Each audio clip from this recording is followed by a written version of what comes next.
My own father beat me unconscious because I talked to a boy at the gate. The next morning, I served him his last meal as a free man. 3 minutes later, he was in handcuffs. Hi there, my dear friends. It's so good to have you here with me once again. I'm Cindy, Grandma Cindy Sanders, and I'm 78 years young, living here in my beloved Meadowbrook in rural Kansas. I was born and raised in this very town, among the wheat fields and oak trees, where the winter wind cuts right through you, and a hot cup of coffee warms your soul all year long. You know what I love doing most with my days? Cooking. Oh, my dear children, I wake up early around 5 in the morning and head straight to my kitchen. That's where I feel most at peace, working with my pots and pans, seasoning the food with that special care that only a grandmother knows how to give. I make a strong pot of coffee, cut some slices of my homemade bread still warm from the oven, and start thinking about lunch for my grandchildren. You know how this passion for cooking started? It was a long time ago when I was very young. My mother had run away from home. Poor thing, she couldn't take the life she was living anymore, and I was left to take care of everything. I learned to cook at 8 years old, standing on a little stool to reach the wood-burning stove. At first, I burned everything, left the beans stuck to the bottom of the pot, but over time, I got the hang of it. And look, nowadays there's nobody in Meadowbrook who makes a better pot roast than mine. Here in my house, which is small but cozy, I have a big wooden table in the kitchen. My late husband, Harold, made it for me 40 years ago. It's at this table that I welcome my 5 grandchildren every Sunday. They arrive making all that noise. Grandma Cindy, what's good to eat today? My heart fills with joy, you know? My kitchen has that wonderful smell of always: garlic, onions, bay leaf, and a hint of smoke from the wood stove I still use. On the walls, I have some old family photographs, some prayer cards I've received over the years, and a wooden cross that belonged to my grandmother. It's a simple space, but full of love and good memories. Oh, and before I continue my story, I want to make a special request to all of you watching. Tell me here in the comments, from which little town are you watching me? And what time of day did you find Grandma Cindy's video? Early morning with your coffee after lunch, or already in the late afternoon with your tea? I always read all the comments and get emotional knowing where you're from and when you take a little time out of your day to listen to the stories of this country girl. Tell me, okay? Let's create a conversation circle like we used to do in the old days in rural America. And don't forget to leave a like for Grandma and subscribe to Grandparents' Tales so you don't miss any of my stories. Hit that notification bell too, because I always have something new to share with you. Today I want to tell you a very special story, a story that marks my life to this day. It's about the day I served the last meal to a person who should have protected me, but who was my greatest tormentor. A story about how, sometimes, you need to be smarter than evil, and how a simple meal can be the beginning of your freedom. It's a memory that still moves me today, but also fills me with pride. Because it was on that day that I learned that you can be small in size, young in age, but big in courage when the situation demands it. And it was in my kitchen, in this same kitchen, where today I prepare lunch for my grandchildren with so much love, that it all began. My dear friends, for you to fully understand how everything happened, I need to go back to the beginning, when I was just a little girl running through the streets of Meadowbrook. I was born in 1947, at a time when the town was still very small, surrounded by farms and fields that stretched as far as the eye could see. The winter here was always harsh, with that frost that burned your bare feet and the north wind that cut through your soul. My father's name was Oscar Sanders. He was a man that everyone in town respected.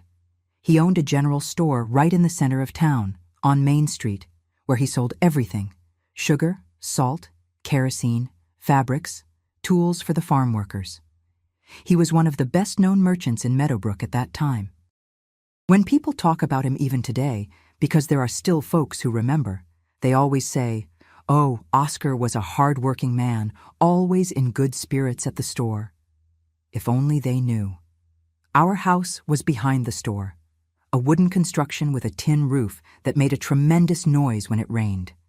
It had 3 rooms: the kitchen, where the wood stove was always lit, my father's bedroom, and a small room that was mine. Between the house and the store was a dirt yard where my mother, Linda, kept some chickens and grew a little garden with lettuce, radishes, and green onions.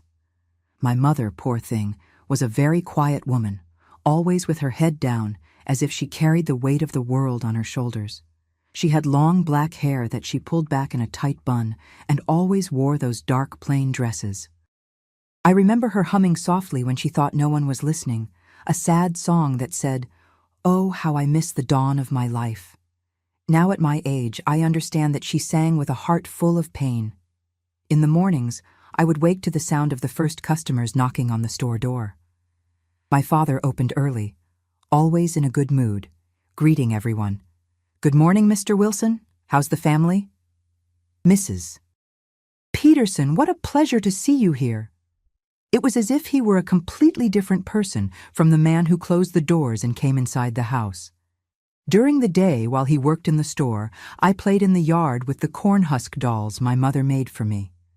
We didn't have money for store-bought dolls, so she would take corn husks, tie them with string, and make little faces with charcoal. I made up stories, built little houses with stones, played make-believe with the chickens.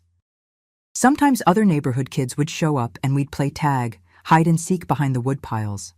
But even as a child, I noticed strange things. I noticed how my mother got very quiet when my father was around, how she lowered her eyes when he spoke to her, how sometimes she appeared with purple bruises on her arms and said she had fallen, that she had bumped into the closet door. Once, I remember she couldn't open her right eye for 3 days, all swollen and bruised. She said she had tripped on the stairs, but I knew our house didn't have stairs. At night, after the store closed, was when things changed. My father drank. He always drank. He'd lock himself in the kitchen with a bottle of whiskey he kept hidden behind the flour sack and stay there, alone, drinking and muttering to himself. Sometimes I heard him swearing, cursing life, cursing my mother, cursing the world. And when the whiskey went to his head, any little thing became a reason to yell. "Linda, this food has no salt. Linda, why didn't you wash my shirt? Linda, shut that girl up. She won't stop making noise." And my mother would run to attend to him, always afraid, always trying to please. I would hide in my little room under the patchwork quilt she had sewn for me, listening to his shouting and her quiet apologies. I remember a winter night.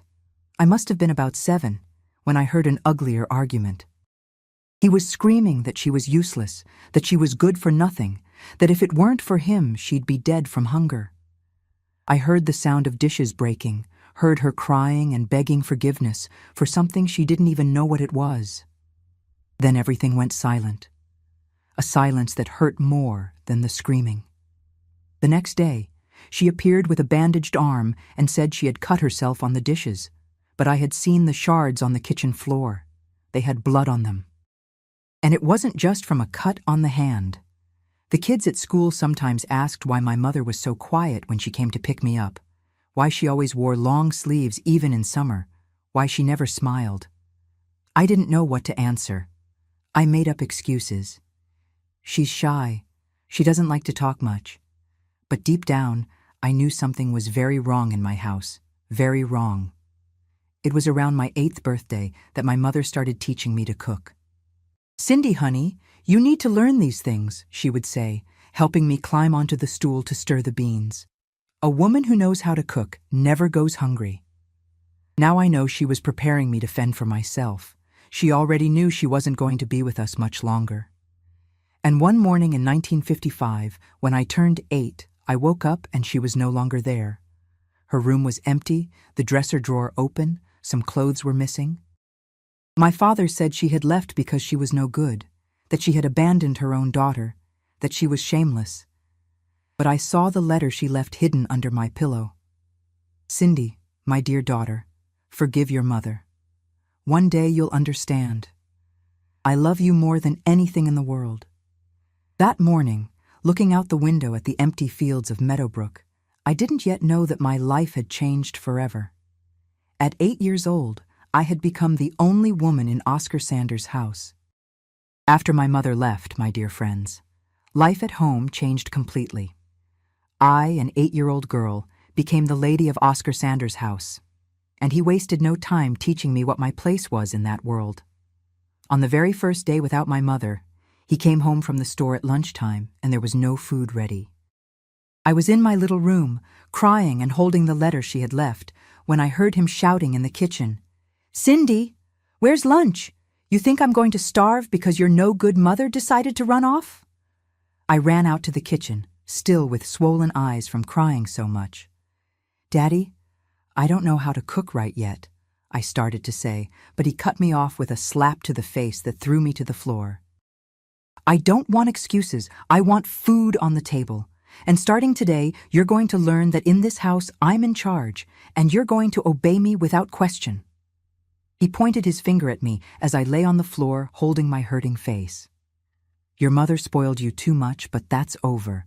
Now you're going to be a real woman." That's how my training began, as he called it. Every day after he closed the store, he would come home and inspect everything I had done. The house had to be tidy, the clothes washed and ironed, dinner ready. And woe to me if anything wasn't the way he wanted it. I remember an afternoon in 1956. I was 9 years old and had burned the rice. The smell of burning took over the kitchen, and when he arrived, he sniffed the air like an angry dog. "What's that smell?" he asked, with that low, dangerous voice that I had learned to fear. "Daddy, the rice stuck a little, but I'll make more." I tried to explain, but he was already taking his belt off. "Come here," he said, sitting in a chair and pulling me by the arm. "You need to learn that wasting food is a sin, and sin must be paid for." The belt lashes hurt so much I screamed and cried, but he didn't stop. "Stop crying. Men don't cry, and you're going to learn to be strong." Over the years, the rules got stricter. I couldn't leave the house without permission. I couldn't talk to anyone on the street. If any neighbor tried to chat with me at the gate, I had to go inside immediately. "Women who stand on the street talking to just anyone are loose women," he would say, "and my daughter is not going to be a loose woman." When I turned 12, in 1959, things got even worse. My body was changing, and he started watching me in a way that made me afraid. He started making comments about my clothes, about how I was growing, about how I was getting interesting. I started wearing looser clothes, hiding behind my mother's big aprons that she had left behind. "Cindy, you're becoming a pretty young lady," he said one night after drinking more than usual. He was sitting in the kitchen, with red eyes from the whiskey, looking at me in a way that made me want to disappear. "I need to keep an eye on you. The men in this town are all predators."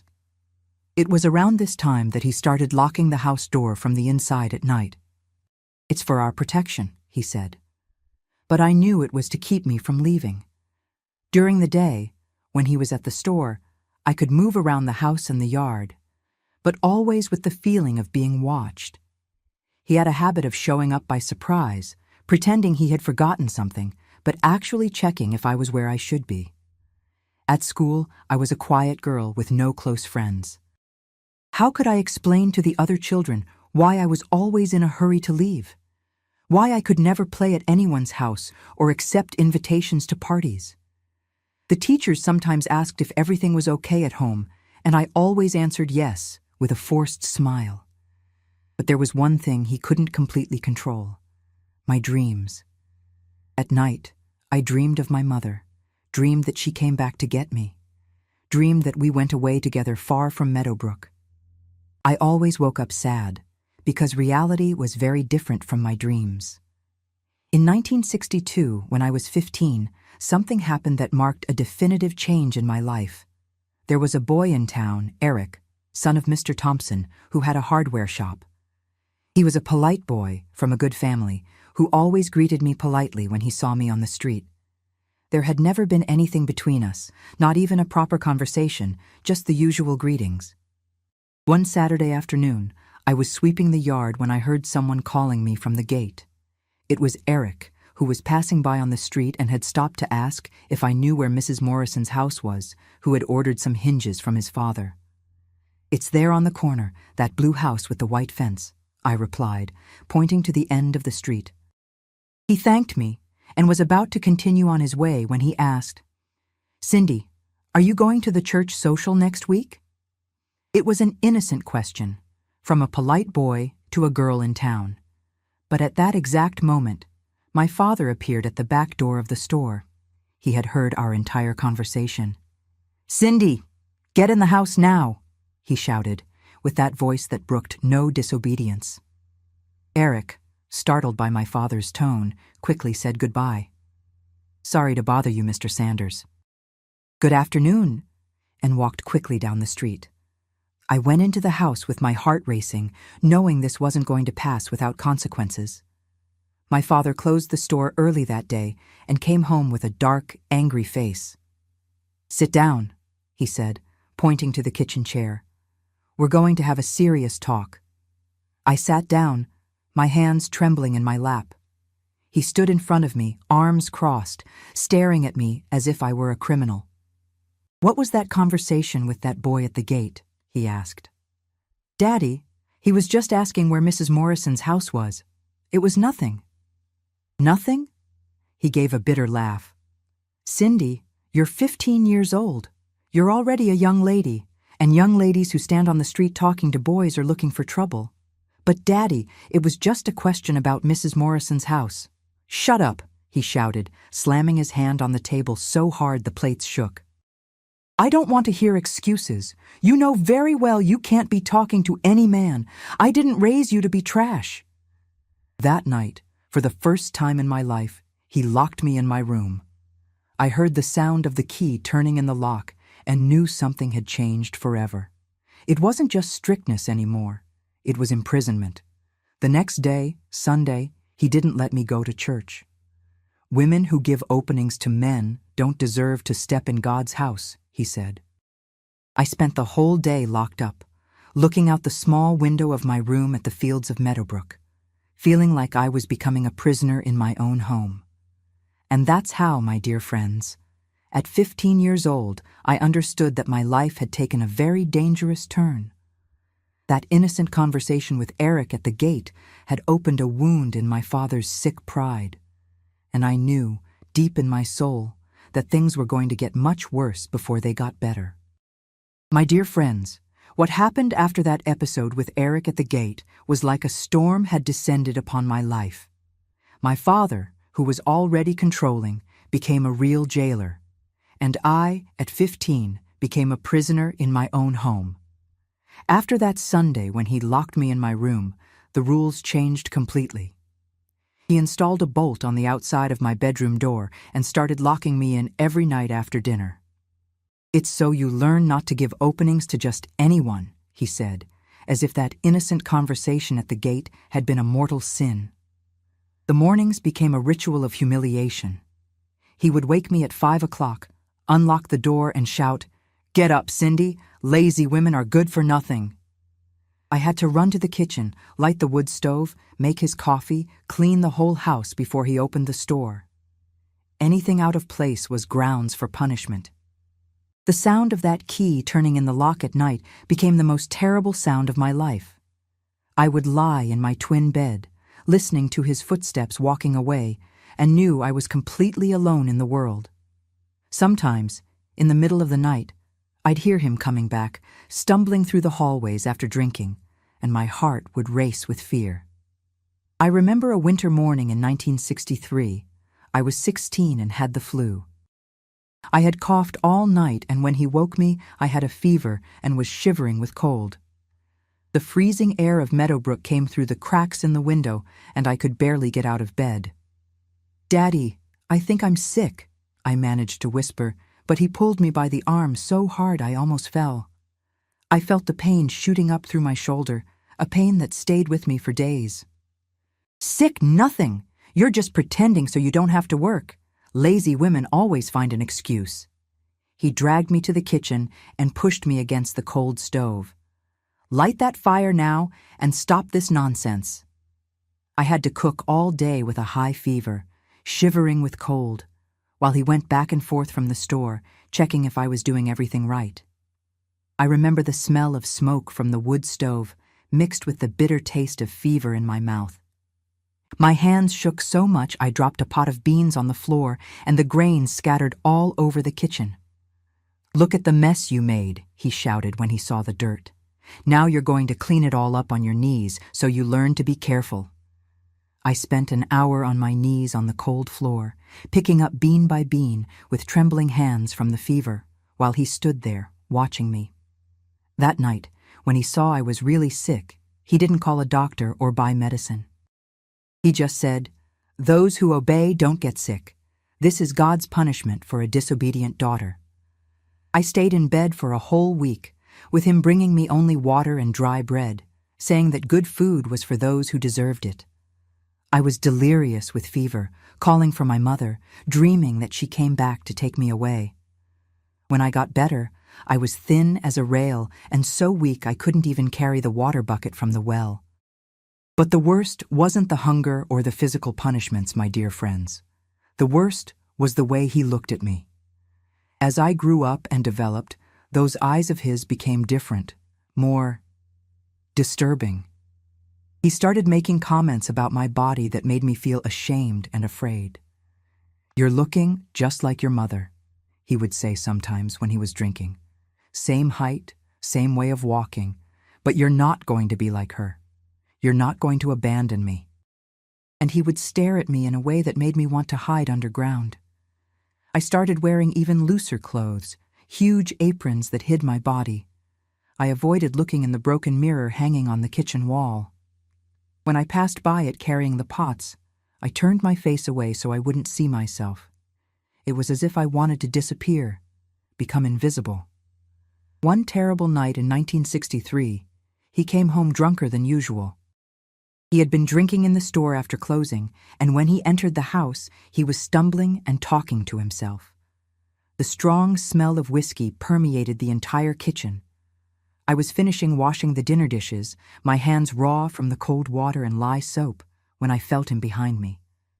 "Cindy," he said, with that thick voice of someone who drank too much, "you know I'm the only man in your life, right? The only one who can take care of you properly." I felt a shiver down my spine and tried to move away, but he grabbed my arm. His hands were cold and rough, and I smelled the sour alcohol on his breath when he came closer. "Daddy, you've had too much to drink. Better go rest." "Don't tell me what to do," he shouted, squeezing my arm so hard he left purple marks that lasted for weeks. "I'm your father. I own you, and you're going to respect me." That night, for the first time, he crossed a line that should never have been crossed. I won't go into details because these are memories that still hurt my soul. But I can say it was the day my childhood died for good. When he left my room, drunk and satisfied, I lay there in the dark, feeling like a part of me had broken forever. The old straw mattress was wet with my silent tears, and I spent the rest of the night staring at the ceiling, trying to understand how God could allow such a thing to happen. From then on, my life became a silent hell. He started treating me as his property, as if I were an object that belonged only to him. He always said, "Nobody's going to want you after I'm done educating you. You're my responsibility forever." And I started to believe those cursed words. I tried to ask for help a few times. Once, when I went to church, one of the few outings he still allowed, I tried to talk to the pastor, Reverend Johnson, who had known our family forever. He was a kind man, with white hair, who always had a friendly word for everyone. But when I started to speak, the words wouldn't come out. How could I explain to a man of God that my own father? How could I find words for something so dirty and shameful? "Is everything all right at home, Cindy?" asked the pastor, noticing my nervousness. I was sitting in the front pew of the church, nervously fingering the rosary my mother had left me. "Yes, Pastor." "Everything's fine," I lied, lowering my eyes. "It's just that sometimes I feel very lonely since my mother left." "Loneliness is part of life, my child.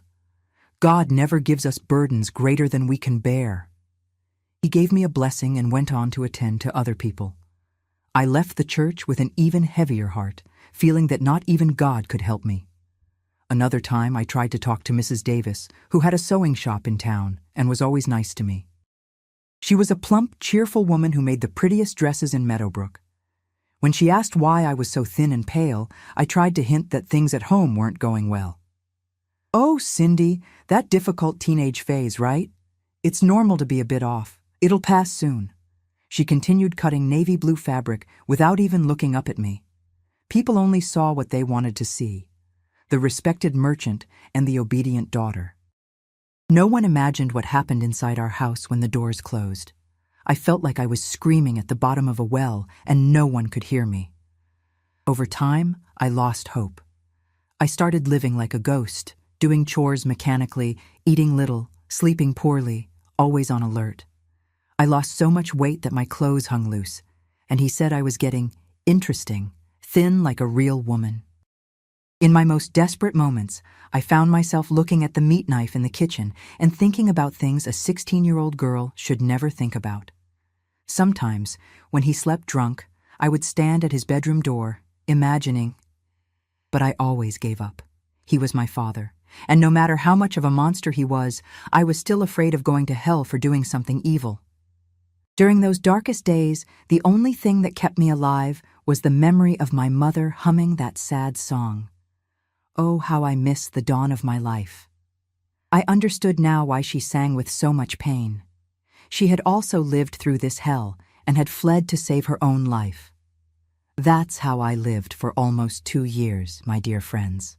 Like a wounded animal that hides in a burrow and only comes out when there's no other choice. Until that day in 1964 arrived, when I was 17, and something inside me said, "Enough. Either you find a way out of this, or you die here." And it was in this moment of total desperation that I started planning something I didn't even know if I'd have the courage to do. But sometimes, when life pushes you against the wall, you discover a strength you didn't know you had. It was on an afternoon in March 1964, my dear friends, that what I call the last straw happened. I had just turned 17, and it had been almost 2 years living in that silent hell. That afternoon, I was in the yard hanging clothes on the line when a boy passed by on the street and greeted me. It was Theodore, son of Mrs. Mitchell, who lived 3 blocks away, a polite boy about 2 years older than me, who was returning from work at Mr. Jackson's ranch. He was walking down the dirt road with dusty clothes from working with cattle when he saw me in the yard. "Good afternoon, Cindy," he said, tipping his straw hat in a show of politeness he learned at home. He was on the other side of the wooden fence, at a respectful distance, not even stopping to walk. "Good afternoon, Theodore," I replied, without even looking up from the nightgown I was hanging. It was an automatic response, natural, the kind any polite person gives when someone greets them on the street. He continued on his way home, and I continued my work, never imagining that this exchange of politeness would become my nightmare.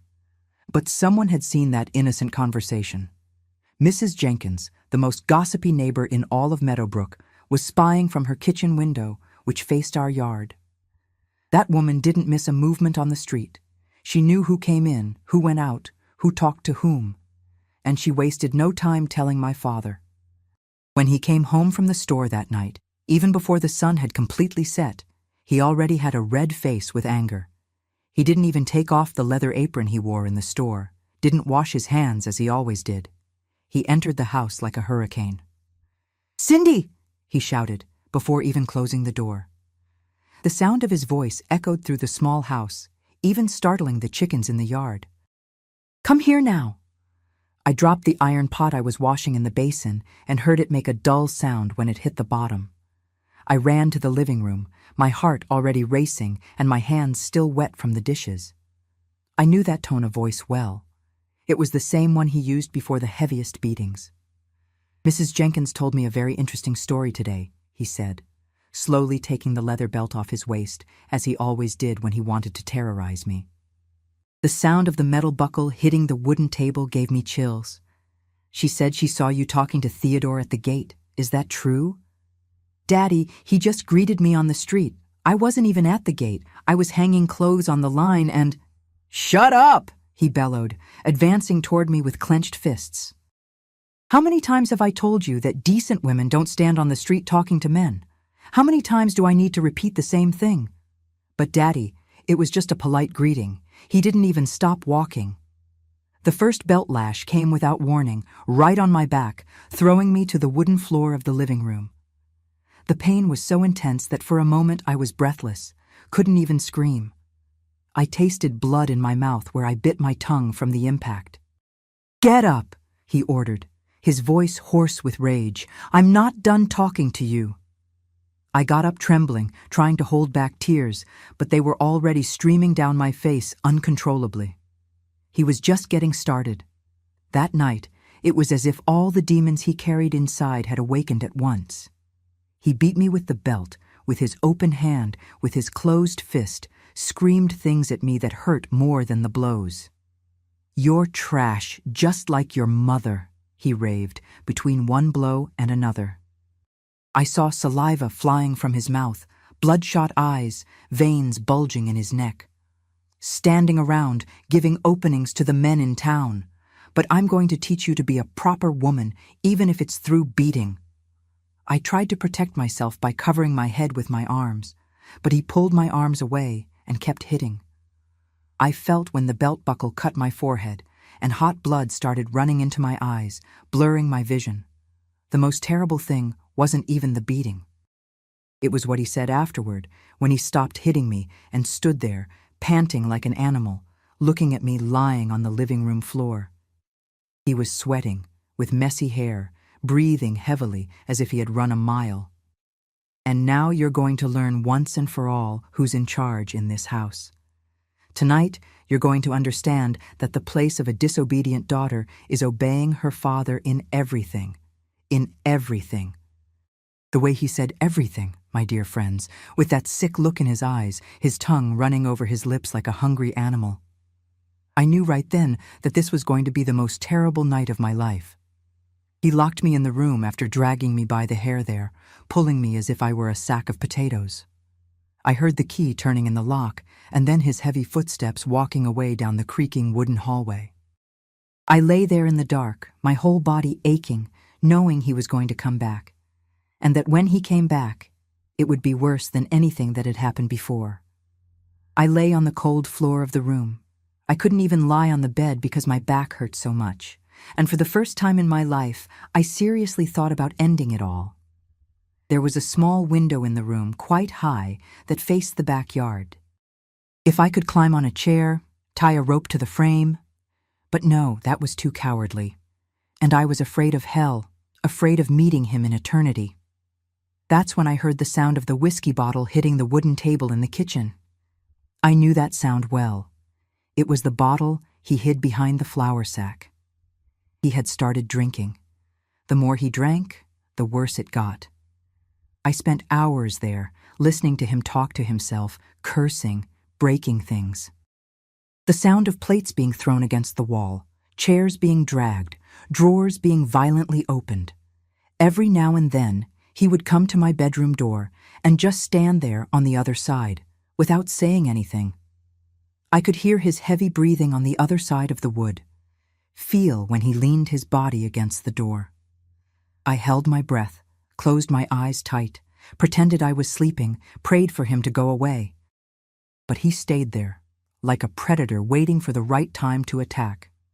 Around midnight, when even the crickets had stopped singing, he came back. I heard the key in the lock and knew the time had come. My whole body started shaking uncontrollably. I won't tell in detail what happened that early morning, because these are wounds that still bleed in my soul. But I can say that when the sun rose the next day, painting the Meadowbrook sky with shades of pink and orange, I was no longer the same person who had hung clothes on the line the previous afternoon.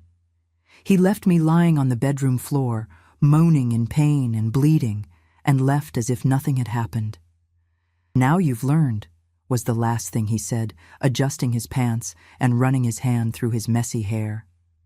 "Tomorrow you'll know how to behave like a proper woman."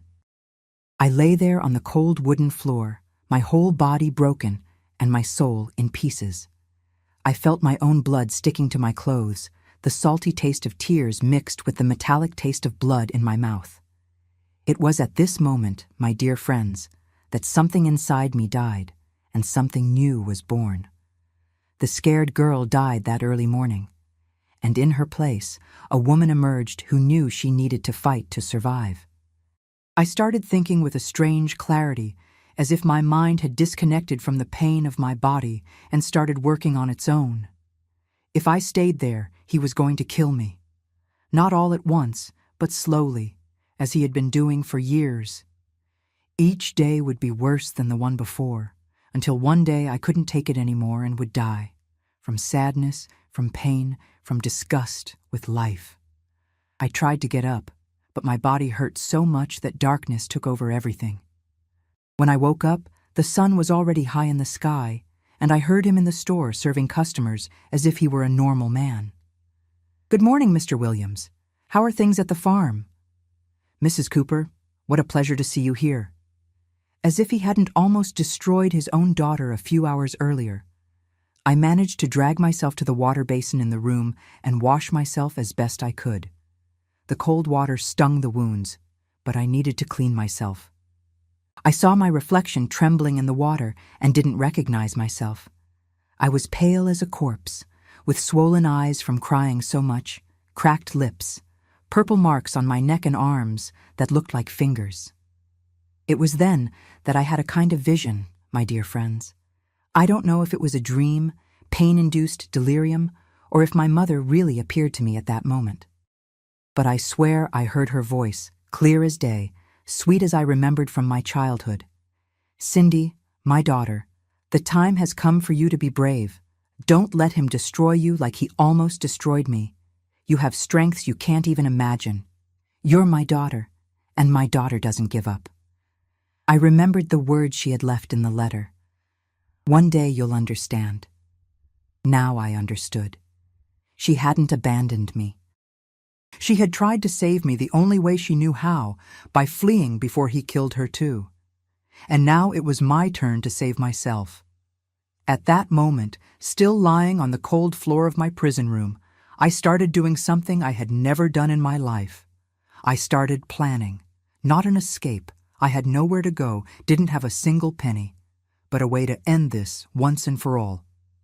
I remembered that in the kitchen drawer there was a piece of paper with the phone number of the Meadowbrook police station written on it. The sheriff was named Walter, a serious and respected man in town, known for not being afraid to confront the powerful when they did wrong. But how? How to explain without him thinking I was making it up? Who would believe that the respected merchant Oscar Sanders, the man the whole town considered hardworking and good, did those monstrosities to his own daughter? That's when the idea came to me. An idea so simple and yet so risky it made me dizzy. If words weren't enough, I would show the proof. I would show the marks on my body. But it had to be in a way that he couldn't deny, couldn't make excuses, couldn't call me a liar in front of the authorities. I started thinking of a plan that involved food, telephone, and a lot of courage. Because I knew that if it went wrong, he would really kill me. But if it worked, it would be the last meal Oscar Sanders would eat as a free man. The next morning, my dear friends, when the first rays of sun came through the small window of my room, I was no longer the same Cindy as yesterday. I woke up on the cold floor, my whole body aching, but with a determination I had never felt before in my life. It was as if all the tears I had cried had washed the fear from my soul. I heard him snoring in his room, still drunk from whiskey, and knew I had a few hours to execute my plan. I got up slowly, each movement an agony, and looked in the small mirror hanging on the wall. My face was swollen, with a cut on my forehead, split lip, and purple bruises on my neck that looked like fingers. Perfect. These were the proofs I needed. I put on a long-sleeved blouse to hide the marks on my arms, and over it I put on a wool coat my mother had left. I needed to look normal to anyone who saw me on the street, but be able to show everything at the right time. I waited for him to wake up and leave to open the store, as he did every day. When I heard the sound of the front door slamming, I ran to the kitchen drawer and grabbed the paper with the police station number. My heart was beating so hard, I thought I was going to faint. But I held on. I couldn't weaken now. I left the house for the first time in months without asking permission. The March morning was cool, with that typical Meadowbrook wind that brought the smell of fields and cattle. I walked down the dirt roads trying to look normal, but each step hurt. Each movement of my body reminded me of the night before. Arriving downtown, I went straight to Mrs. Porter's house, who was the telephone operator and had one of the few public phones in Meadowbrook. She was a kind woman, about 50 years old, who had always been gentle with me. "Good morning, Mrs. Porter," I greeted, trying to control my voice. "Could you help me make a very important call?" She looked at me strangely, noticing my bruised face, but didn't ask questions. "Of course, dear. Where do you need to call?" "The police station. It's urgent." The number rang twice before someone answered. "Meadowbrook Police Station, Deputy Roberts speaking. Please, I need to speak with Sheriff Walter. It's an emergency," I said, my voice trembling. "One moment." It seemed like an eternity until he answered. "Sheriff Walter speaking." "Who is this?" I took a deep breath and said the words I had rehearsed. "Sheriff, this is Cindy, Oscar Sanders's daughter. I really need your help. Come at lunchtime, exactly noon, to my house. I'm going to serve the proof of the crime on the table." There was silence on the other end of the line. "What do you mean, girl? What crime?" "Sheriff, I can't explain over the phone, but please come. Bring 2 deputies with you, and come at the time I said, exactly noon. I'm going to prove everything that needs to be proven." "Cindy, are you serious?" "More serious than anything in my life, Sheriff. Noon sharp. And please, don't tell anyone I called." I hung up the phone with trembling hands. Mrs. Porter looked at me worried, but I thanked her and left quickly. I couldn't give explanations to anyone yet. I went to Mr. Johnson's market and bought the ingredients for my father's favorite dish, pot roast with potatoes. I used the change money he always left in the drawer for emergencies.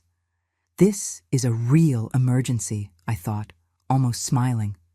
"Making a special lunch today, Cindy?" asked Mr. Johnson, wrapping the meat. "It's going to be a lunch he'll never forget," I replied, without lying. I went back home carrying the groceries, calculating the time. It was 9:30 in the morning. I had 2.5 hours to prepare everything. The roast needed to cook slowly to be tender, just the way he liked it. I entered the house through the back door and started working. I seasoned the meat with garlic, salt, black pepper, and cumin, the way my mother had taught me. I put it in the iron pot with a little water and let it cook on low heat. The smell started to spread through the house. Around 11, he appeared in the kitchen, attracted by the aroma.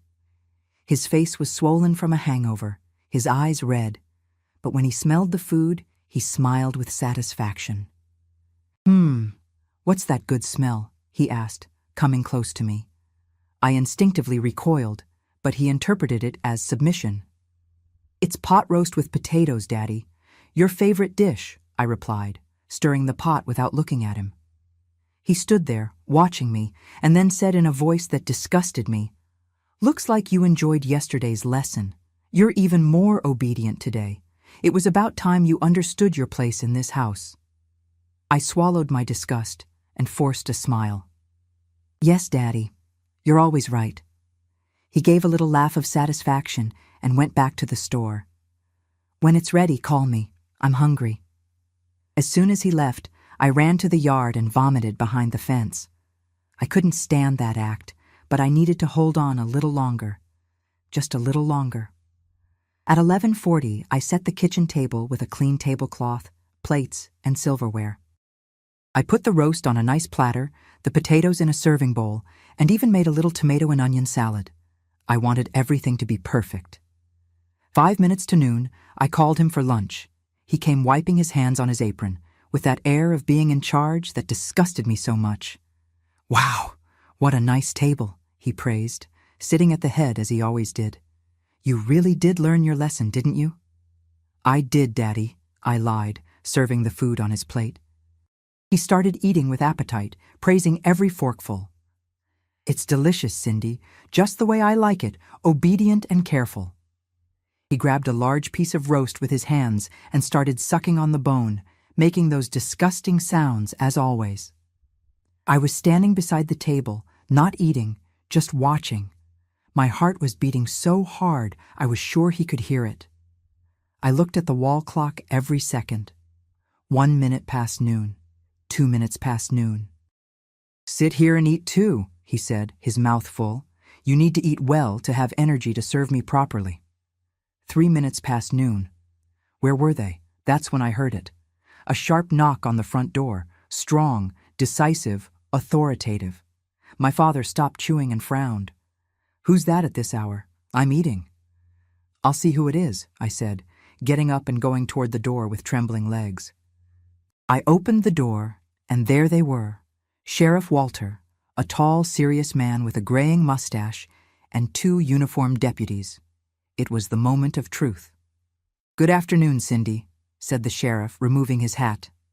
"We came in response to your call." I heard the chair creaking behind me. My father had stood up, furious. "What's going on? What call? Walter, what are you doing here?" "Oscar, we have a serious complaint to investigate," said the sheriff, entering the house followed by the deputies. "Complaint? What complaint? Who had the nerve to make up lies about me?" My father was red with rage, trying to wipe his greasy hands from the roast on his shirt. That's when I did the bravest thing in my life. Without saying a word, I took off the wool coat I was wearing. Then I took off the blouse, leaving only a thin camisole that showed my chest, my shoulders, my arms. The silence that fell in the room was deafening. My body was covered with purple bruises, cuts, finger marks on my neck, belt buckle marks on my back and arms. The proof was there, written on my skin like a map of horror that no one could deny. Sheriff Walter turned pale. The deputies looked at each other in shock. And my father looked like someone who had seen his own death coming. "Good Lord," murmured the sheriff. "Oscar Sanders, you're under arrest." "That's a lie. She fell. She hurt herself," my father shouted, desperate. "Finger marks on the neck don't happen from falling, Oscar," said the sheriff, taking out the handcuffs. "And these belt buckle marks on her back don't either." It was at that moment my father realized he had fallen into a trap. He looked at me with hatred and desperation. "You bitch! You betrayed me." "I saved myself," I replied, putting the coat back on. "And I saved all the other girls you were still going to destroy." While the deputies handcuffed him and he screamed, kicked, and cursed, I stood there in the living room looking at the lunch that had been left on the table. The roast was getting cold, the fat solidifying on the plate. That really was the last meal Oscar Sanders ate as a free man. And for me, it was the first taste of freedom. And today, my dear friends, at 78 years old, here I am in my beloved Meadowbrook, in the same town where I was born and where I lived through so much suffering, but which was also where I learned to be strong. After my father was arrested that day in March 1964, my life took a completely different turn. Sheriff Walter helped me find a place to live. Mrs. Williams, a widowed lady who had a boarding house near the church, took me in as if I were a daughter. I worked at her boarding house for 3 years, cooking, cleaning rooms, learning to deal with good people who treated me with respect and affection. It was there I met Harold, my late husband, may his soul rest in peace. He was a ranch hand at a nearby farm and stayed at the boarding house when he came to town on weekends.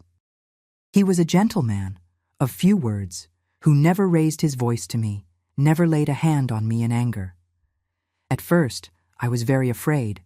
Any sudden movement made me tremble, but he had the patience of a saint, won me over slowly, with respect and true affection. We got married in 1967, when I was 20. He built our little house right here in Meadowbrook, on a quiet street, with a little yard where I planted a garden and raised some chickens. We had 3 children, Oliver, Vanessa, and Jacob. Each pregnancy was a blessing, Each child that was born was proof that I had managed to rebuild my life. Harold worked his whole life as a carpenter. He was the one who made this wooden table where I prepare meals to this day with his own calloused and loving hands. "Cindy," he would say, "this table is going to be the heart of our home. Here we're going to raise our children, receive our friends, and when we're old, we're going to receive our grandchildren." And how right he was. My Harold died 10 years ago from a heart problem, but left a united family and this house full of love. Today, my 3 children live right here in Meadowbrook, close to me. Oliver has a mechanic shop, Vanessa is a teacher at the municipal school, and Jacob works at an agricultural supply store. They all got married. They all gave me beautiful grandchildren. My 5 grandchildren are the joy of my life. Brittany, 15, who's studious and wants to be a nurse. Michael, 12, who's mischievous but has a heart of gold. Little Sophie, 8, who loves helping me in the kitchen. The twins, James and John, 6 years old, who turn this house into a party when they arrive. Every Sunday, they come to have lunch here at home. It's a tradition that started when the first grandchild was born and never stopped. I wake up early, around 5 in the morning, and start preparing everything. I make baked beans, pot roast, mashed potatoes, potato salad, homemade bread. The smell of food takes over the whole house, and when they arrive, making all that noise, my heart overflows with happiness. "Grandma Cindy! Grandma Cindy! What a delicious smell!" they shout, running to the kitchen to give me kisses and hugs. Sophie always asks, "Grandma, can I help you?" And I let her stir the beans, season the salad, while we talk about school, about her friends, about her dreams. After lunch, we sit in the yard drinking coffee, and they ask me to tell stories. But I don't tell the sad stories, no. I tell about when I was a child and played in the fields, about the harvest festivals from the old days, about how I met Grandpa Harold. Stories that warm the heart, not ones that hurt the soul. My yard today is a little piece of heaven. I have beds of lettuce, radishes, green onions, parsley, cherry tomatoes. I raise some chickens that give me fresh eggs every day. I planted a grapevine that gives sweet grapes in the summer, and I have an apple tree that Harold planted and that gives me tasty fruit every year. In the afternoon, when the house is quiet, I like to sit on the porch with my sewing. I crochet, embroider some tablecloths, sew little clothes for the small grandchildren. The neighbors sometimes stop by for coffee and to talk about life. It's a simple life, but full of peace. Sometimes, when I'm alone, I look at this wooden table where I eat every day, and I remember the other table at my father's house, where I lived through so much terror. And I thank God for giving me the strength to get out of that life and build this one here. I don't hold resentment in my heart. I don't keep ruminating about the past. What's past is past. What matters is the present. It's this beautiful family I built. It's the love I receive and that I can give. My greatest pride is seeing my children raising their children with affection, with respect. I've never seen a hand raised in this house, never heard a shout of anger. My grandchildren grow up knowing they're loved, that they're protected, that they have a grandmother who would do anything for them. When I lie down at night, in this same bed where I've slept for more than 50 years, I look at Harold's picture on the wall and thank him for the life we built together. I thank for the children we raised, for the grandchildren who came to bless our family, for having managed to transform pain into love, fear into courage. That's my life today, my dear friends. A simple life of a country grandmother who wakes up early to make lunch for her grandchildren, who waters her garden every day, who says the rosary before sleeping, and thanks God for each day of peace He grants me. A life worth living. My dear sons and daughters who are watching me, if you've made it this far, it's because God wanted you to hear my story. And if any of you are going through a situation similar to what I lived through, I want you to know one thing. You are not alone. And more importantly, you can get out of this.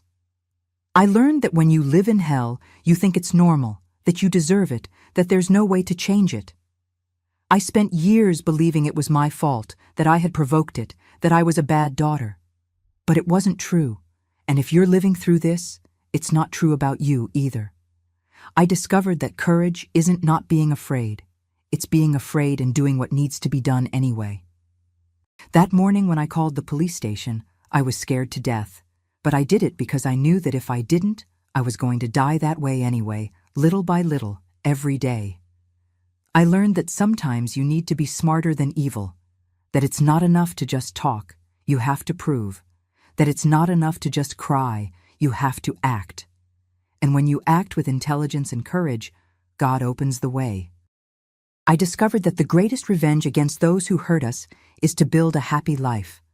Today, when I look at my grandchildren playing in the yard, when I smell the delicious food in my kitchen, when I sleep peacefully in my bed, I know I won. Not with anger, not with hatred, but with love. Self-love first, and then love for others. I understood that carrying resentment is like taking poison expecting the other person to die. Forgiving isn't forgetting, it's freeing yourself. I didn't forgive for him, I forgave for me, to be truly free. If you know someone who's suffering violence at home, don't close your eyes. Sometimes a kind word, a listening ear, a shoulder to cry on can be what that person needs to find strength. And if you're that person who's suffering, seek help. In every town, in every country, there are good people willing to help. Look for authorities, protection organizations, support groups. Human dignity is a universal value, no matter where you are. Remember, no one has the right to hurt you, not even family. No one has the right to use you, to humiliate you, to make you feel less than human. You deserve respect, you deserve love, you deserve a life in peace. Life can be difficult, but it can also be beautiful. If this 78-year-old country grandma managed to get out of hell and build a happy family, you can too. Have faith in God, have faith in yourselves, and never give up fighting for the life you deserve to have. Thank you so much for listening to this old lady all the way through. I hope my story can plant a seed of hope in the heart of someone who needs it. And now, my dear friends who made it here with me, I need very special help from you. If this story touched your hearts, if you believe it can help someone who's going through a similar situation, subscribe to Grandparents' Tales now and activate the notification bell. It's very important that these stories of overcoming reach those who need to hear them most. Comment down below just the word courage if you watched until the end. That way, I know my message reached you. Share this video with people you think need to hear that it's possible to start over. Together, we can be the voice for those who haven't found theirs yet. Do it now. Don't wait another minute. Someone's life may depend on you spreading this message of hope. A big hug from this grandma who believes in each one of you. The day before my wedding, my father burned my wedding dress in front of everyone and swore I would never be free. But what my fiancé did when he saw me crying changed everything. He destroyed my father's empire with his own hands. Hi, my dear ones. It's so good to have you here with me today. Please, make yourselves comfortable, sit down, because this grandmother is going to tell you a story that still moves me to this day when I remember it. My name is Sarah Helen Anderson.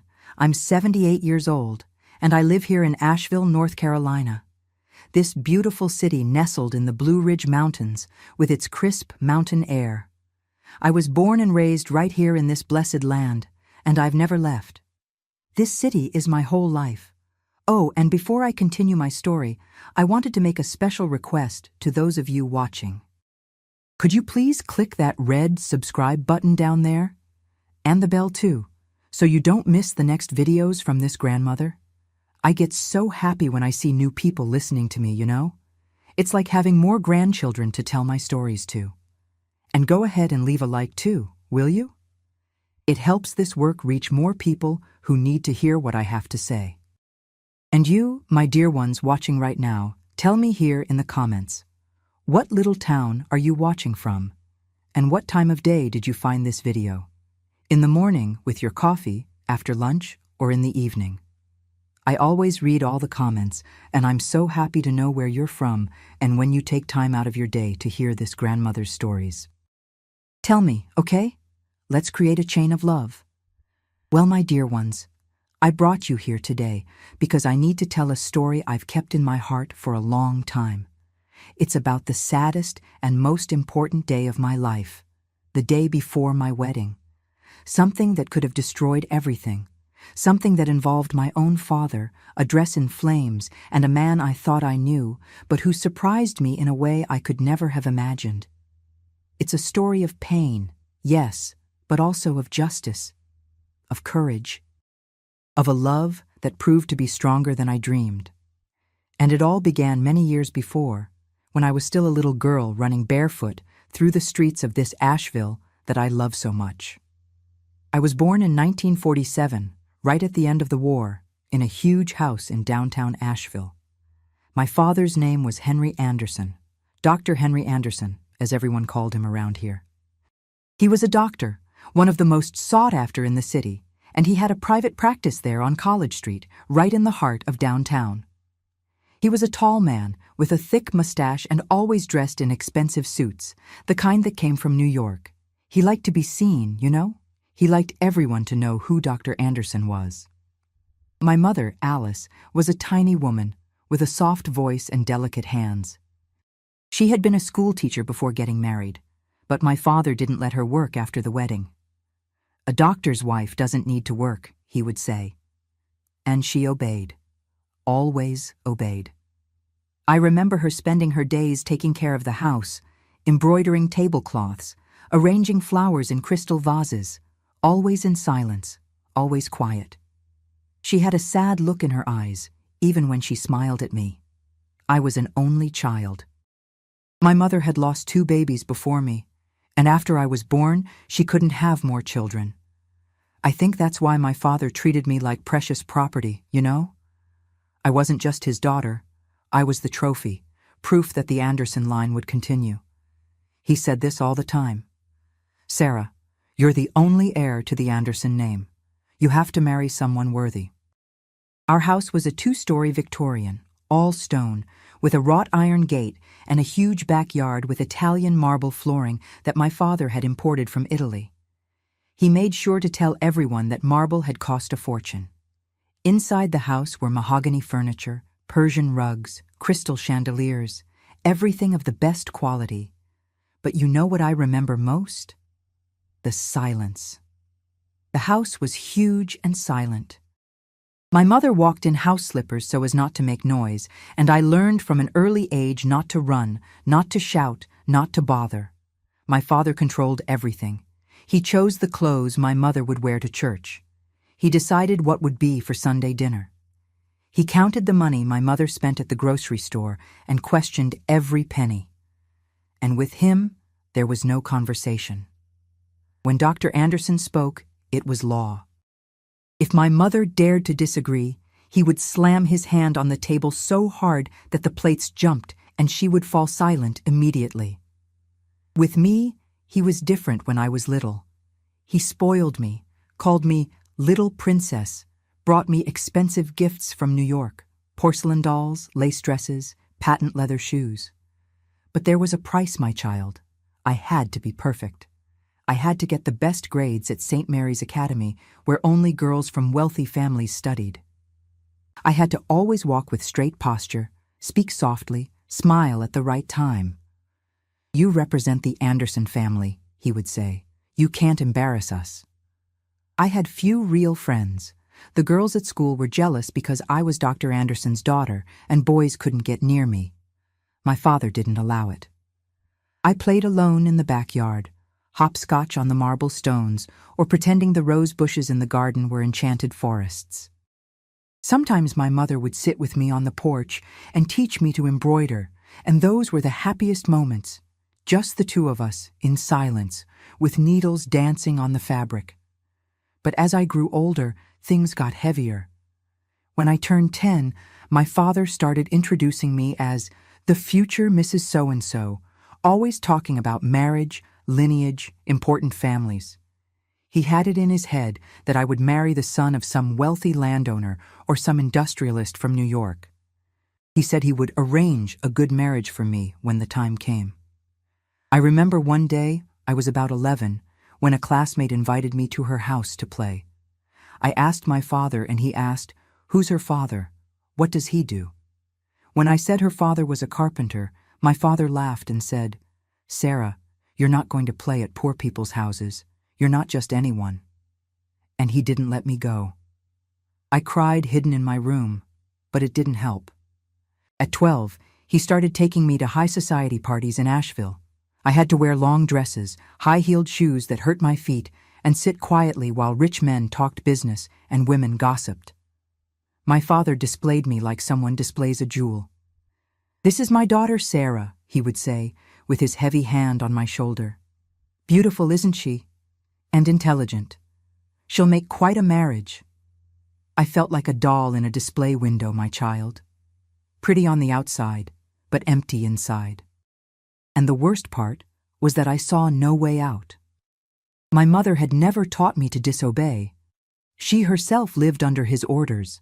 I thought that's how it had to be, that women were born to obey their fathers and then their husbands. But there was one thing my father couldn't completely control. Books. I loved to read.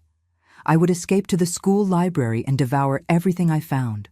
Novels, poetry, stories of brave women who lived adventures. And it was in books that I began to dream of a different life. A life where I could choose. A life where I could be myself. When I turned 13, things started to change in a way I could never have imagined. It was the year my father became more demanding, more controlling, more possessive. And it was the year I began to understand that his love for me wasn't a father's love. It was possession. I remember as if it were yesterday, the day I met Gabriel. I had just turned 19, it was 1966, and I had managed to convince my father to let me take a library science course at the Asheville Cultural Center. He only agreed because it was something for a young lady of good family, and because the center was close to home, where he could watch me.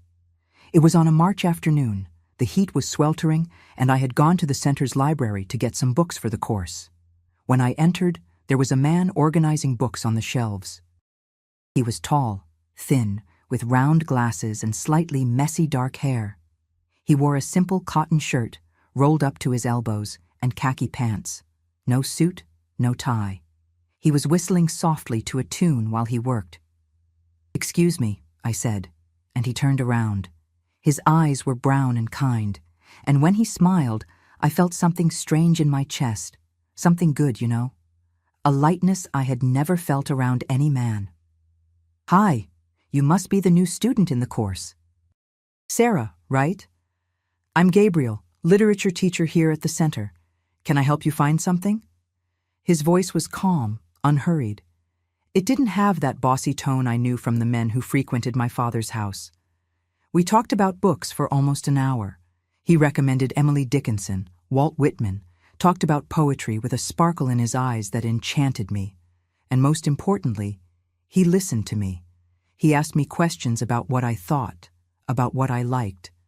No one had ever done that. I started going to the library every day, even when I didn't have class.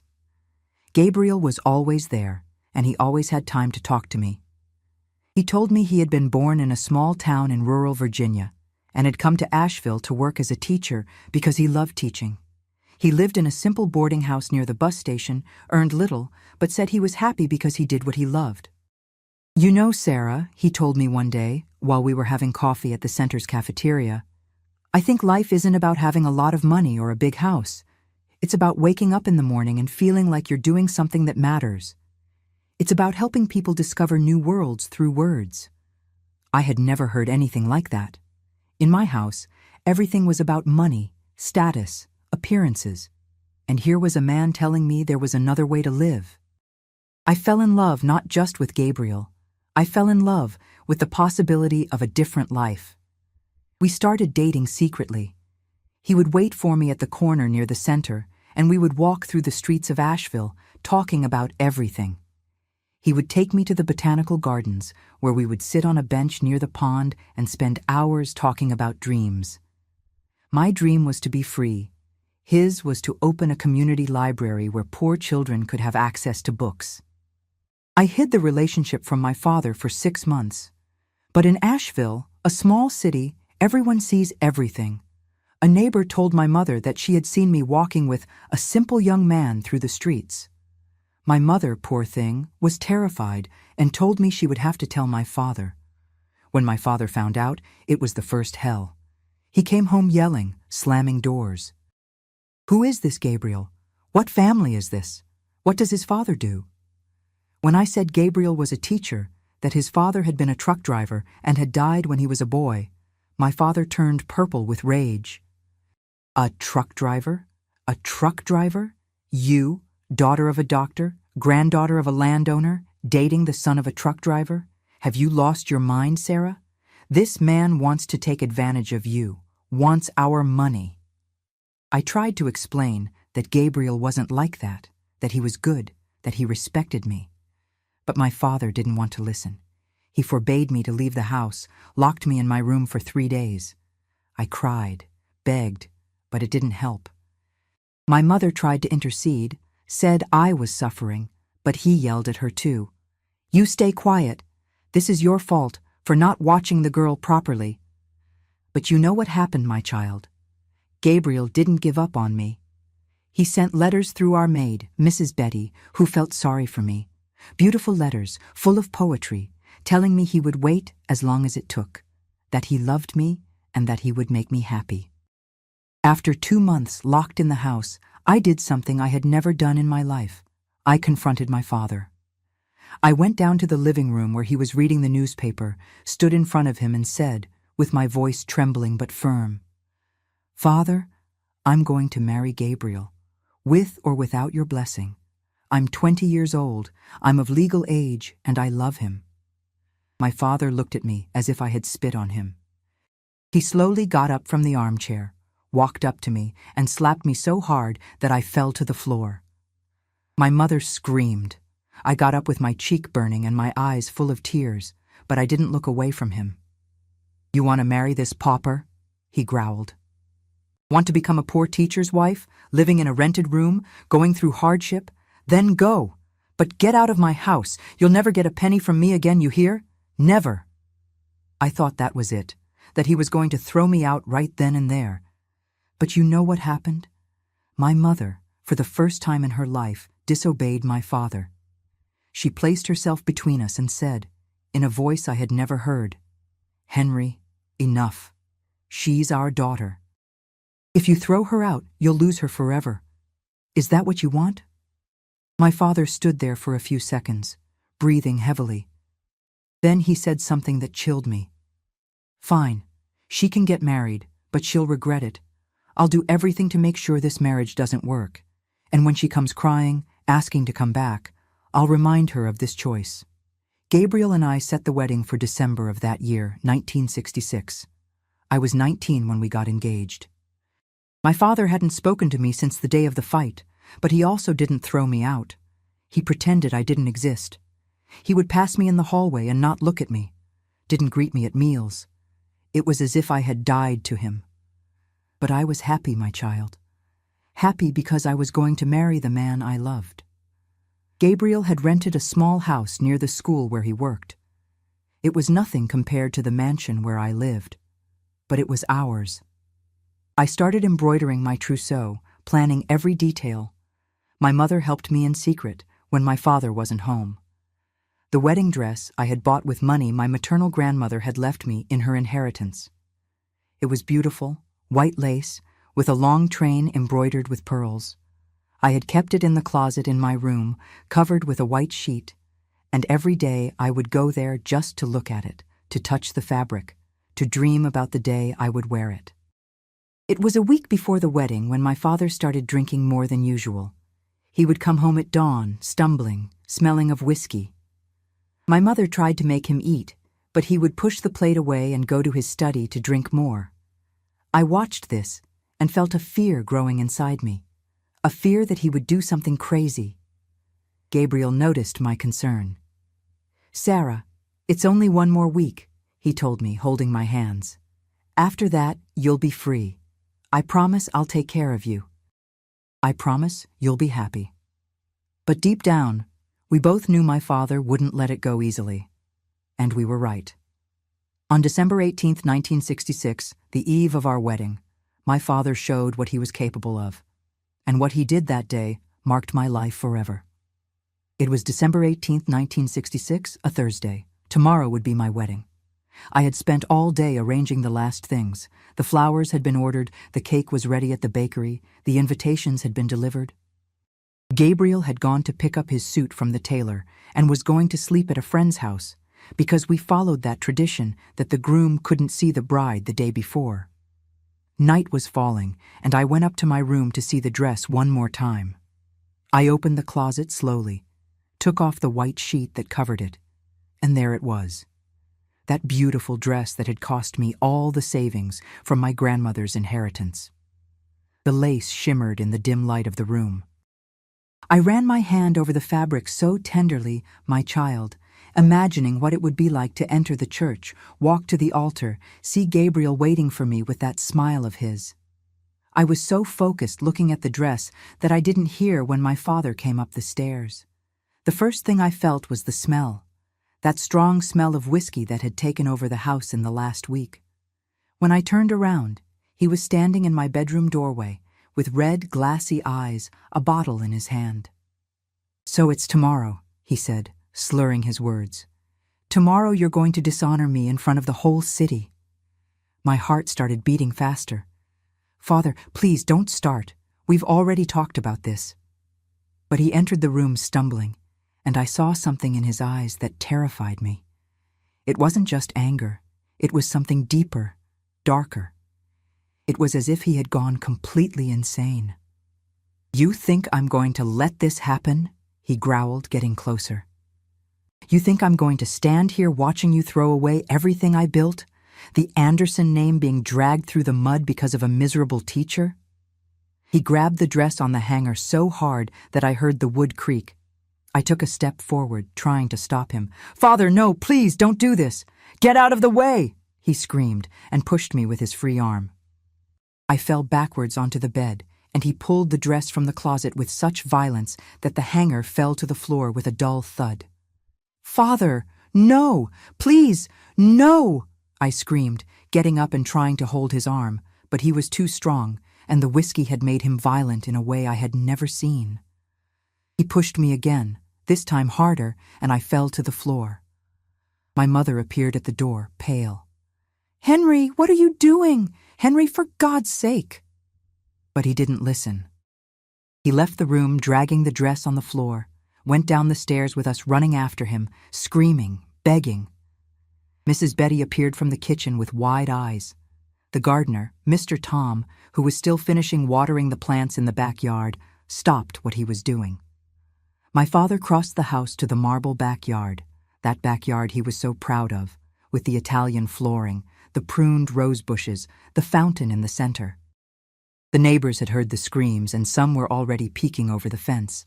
It was almost 8 at night, and the yellow light from the street lamps illuminated everything. He threw the dress on the ground, right in the middle of the backyard, and I fell to my knees beside it, trying to grab the fabric, trying to save my dress, my dream, my life. My hands were shaking so much I could barely hold the lace. "No, Father, don't do this. I beg you, Father, for God's sake." But he had already gone back inside the house. I heard his heavy footsteps, and when he came back, he was carrying a large bottle of rubbing alcohol, the kind Mrs. Betty used to clean the floors.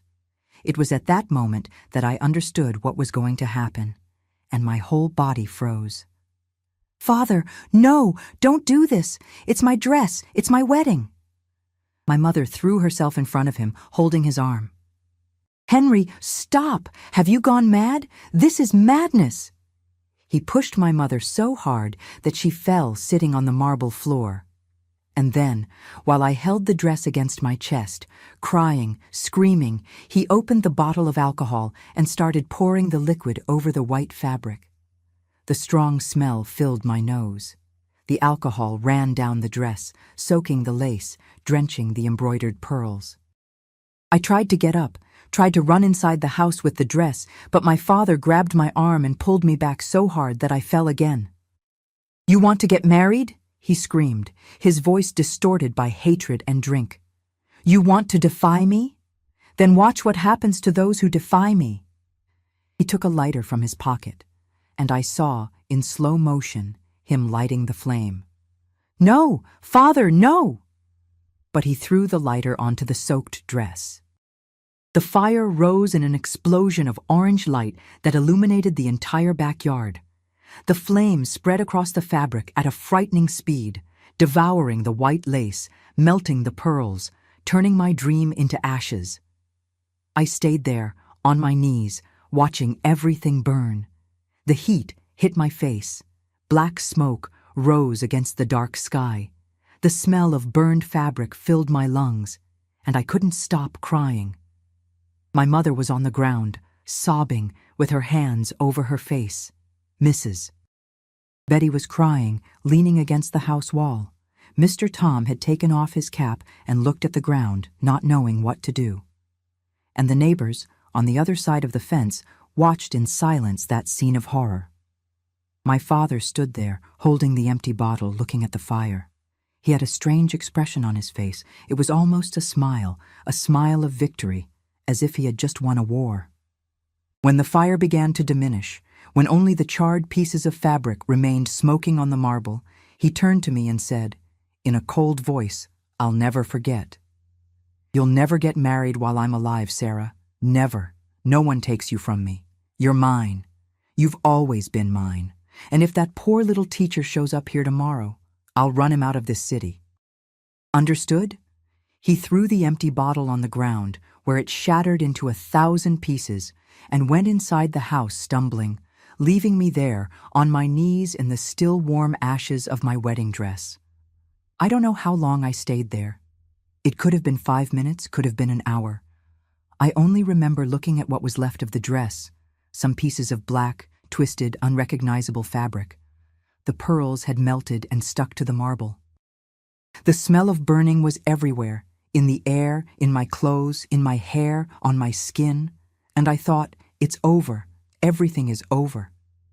My father had destroyed not just the dress, he had destroyed my future, my freedom, my chance to be happy. It was my mother who lifted me from the ground. She pulled me by the arm so hard that I felt my bones ache, hugged me tight, and we cried together there in the backyard with the smell of burning still in the air and the neighbors whispering on the other side of the fence. The ashes of the dress still released a thin wisp of smoke, as if they were the last sighs of my dream dying. Mrs. Betty brought a glass of water, but my hands were shaking so much I couldn't hold it. She had to put the glass to my lips like I was a child. I tried to drink, but the water went down wrong, and I started coughing, choking, feeling like I was going to vomit. The smell of burning had gone so deep into my lungs that it seemed like I would never be able to breathe clean air again. "Come, daughter, come inside," my mother whispered, guiding me to the house. My legs barely supported me. I looked at the marble floor stained with ash, with charred pieces of lace, with melted pearls stuck to the Italian stone. Each step I took seemed impossible, as if I were walking underwater, as if the world had become too heavy to exist. But when we passed through the living room, my father was there, collapsed in his armchair, with the whiskey bottle almost empty in his hand. His eyes were red, bloodshot, but there was something worse in that look. There was satisfaction. He looked at me and gave that smile, that horrible smile of someone who had just won a war. "Now you understand, Sarah," he said, with a thick tongue, but his voice still firm, still full of authority. "You're my daughter, mine, and as long as I'm alive, you'll do what I say. There's no Gabriel, no wedding, no escape, no freedom. There's only me. Only I command your life. Only I decide your future. And you will obey me, even if I have to lock you in this house for the rest of your life." Something inside me broke at that moment, my child. It wasn't just my heart. It was something deeper, more essential. It was the last hope I had that my father still had a piece of humanity, a thread of true love for me. But there wasn't. He didn't love me. He possessed me. Like one possesses a jewel, a painting, a property. And I realized at that instant that to him, I had never been a daughter. I was a thing. A valuable object he kept locked inside the house so no one could steal it. I ran upstairs to my room and locked the door. My mother tried to come in after me, but I screamed, "Leave me alone! Please, Mother, leave me alone!" I heard her crying on the other side of the door, but I couldn't comfort her. I could barely breathe. I sat on the floor, leaning against the bed, and it was there, in that dark corner of my room, that I had the first terrible thought. What if I just give up? What if I don't have the strength to fight him? What if it's easier to die than to keep living like this? I closed my eyes tightly and saw Gabriel. I saw his face, those kind eyes behind the round glasses, that smile that made me believe the world could be good. I remembered the first time he held my hand, on that bench in the gardens near the pond. I remembered how he had looked at me and said, "Sarah, I promise I'll make you happy. I won't let anyone hurt you ever again." And now? He was sleeping peacefully at his friend's house, dreaming about our wedding tomorrow. He didn't know my father had burned my dress. He didn't know I was trapped in this house like a prisoner. He didn't know that the man he thought was just a difficult father was actually a monster. And tomorrow morning, when he arrived at the church in his new suit with a bouquet of white flowers in his hand, waiting to see me walk in, and I didn't show up, what would he think? That I had given up on him? That I had chosen the comfortable life in my father's house instead of his love? That I was too weak, too cowardly to be his wife? The pain in my chest was physical, my child. It was as if someone had stuck a knife between my ribs and was twisting it slowly. I bent forward, hugged my knees, and started rocking back and forth, trying to find some comfort, some position that hurt less. I needed to warn Gabriel. I desperately needed to. But how? My father had gone down, and I heard when he locked everything. I heard the sound of keys turning in the lock of the front door, the kitchen door, even the pantry window. I heard him dragging furniture, barring the exits. He had truly imprisoned me. He had transformed that huge house into a jail. And tomorrow morning, when Gabriel came to get me, my father would be there at the door, blocking the entrance, saying the wedding was canceled, that I had changed my mind, that I didn't want it anymore. I got up and started walking back and forth in the room like a caged animal. 6 steps to the window, 6 steps back to the door. 6 steps to the window, 6 steps to the door. My bare feet on the cold wooden floor. My hands pressing against each other until the knuckles turned white. I looked at the window. It faced the backyard, the garden where there was an apple tree I used to climb as a child. But now the second floor seemed too high, too dangerous. If I jumped, I would break a leg, maybe both. And then my father would have a perfect excuse to keep me locked up. "She's injured, poor thing, needs rest." I tried to open the bedroom door slowly, just a crack, to hear what was happening downstairs. I heard my father still in the living room, walking back and forth, his heavy footsteps on the floorboards. I heard him muttering to himself, saying things I couldn't quite understand. He was still drunk, and when my father drank too much, he became violent. I closed the door again, slowly, without making noise. My heart was beating so hard I could hear the blood pulsing in my ears. I pressed my forehead against the cold wood of the door and whispered, "Gabriel, forgive me. Forgive me for not being strong enough. Forgive me for having a father who's a monster. Forgive me for not being able to fight him." I went back to the bed and sat on the edge, holding the pillow against my chest. The tears fell by themselves, silent, wetting the embroidered fabric that my grandmother had made years ago. And for the first time in my life, I seriously thought about giving up on everything. I thought, I'm not going to make it. He's too strong, too rich, too powerful. He's Dr. Anderson, the man everyone respects in this city. And I'm just a scared girl who can't even protect her own wedding dress. I thought of all the times I had seen my mother bow before him, all the times she had swallowed the humiliation, the pain, the fear. How many times had she been red-eyed from crying in secret? How many times had she nodded her head while he yelled, cursed, humiliated? She had lived 30 years like that, 30 years a prisoner of this man. Was this going to be my destiny too?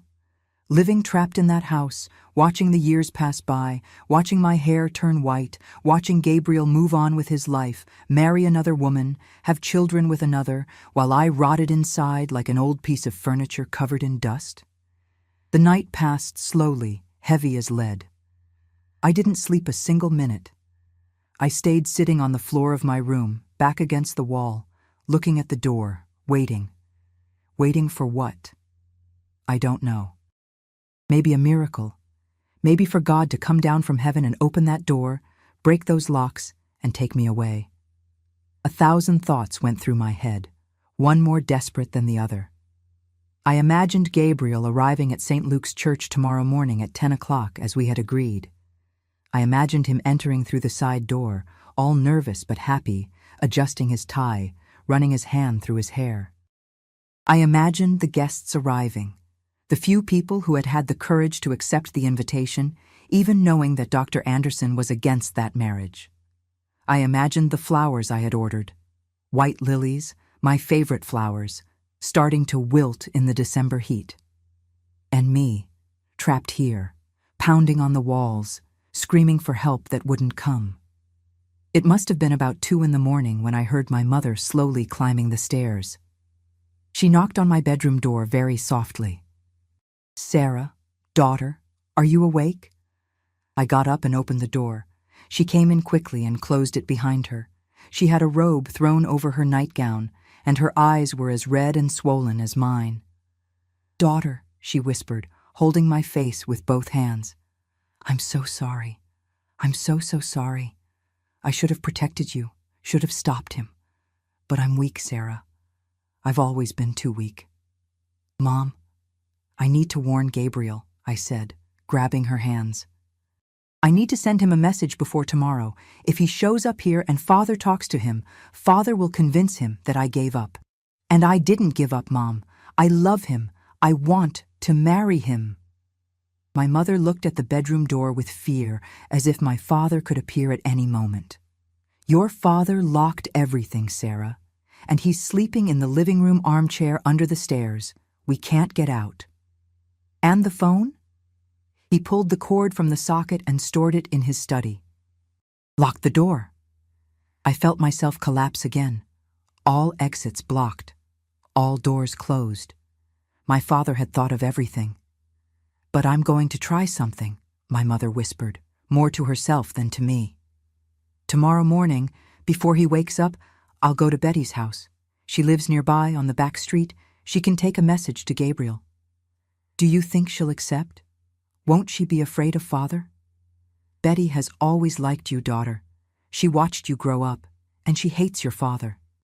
He treats her badly, pays her a pittance, yells at her. She'll accept." My mother hugged me tightly and left the room, closing the door without making noise. And I stayed there, with a thread of hope lighting up inside my chest. Just a thread. Very thin. But it was something. It must have been about 3 in the morning when I heard a little noise at the window. It was so faint that at first I thought I had imagined it. But then I heard it again. A soft tap, tap, tap on the glass, rhythmic, insistent.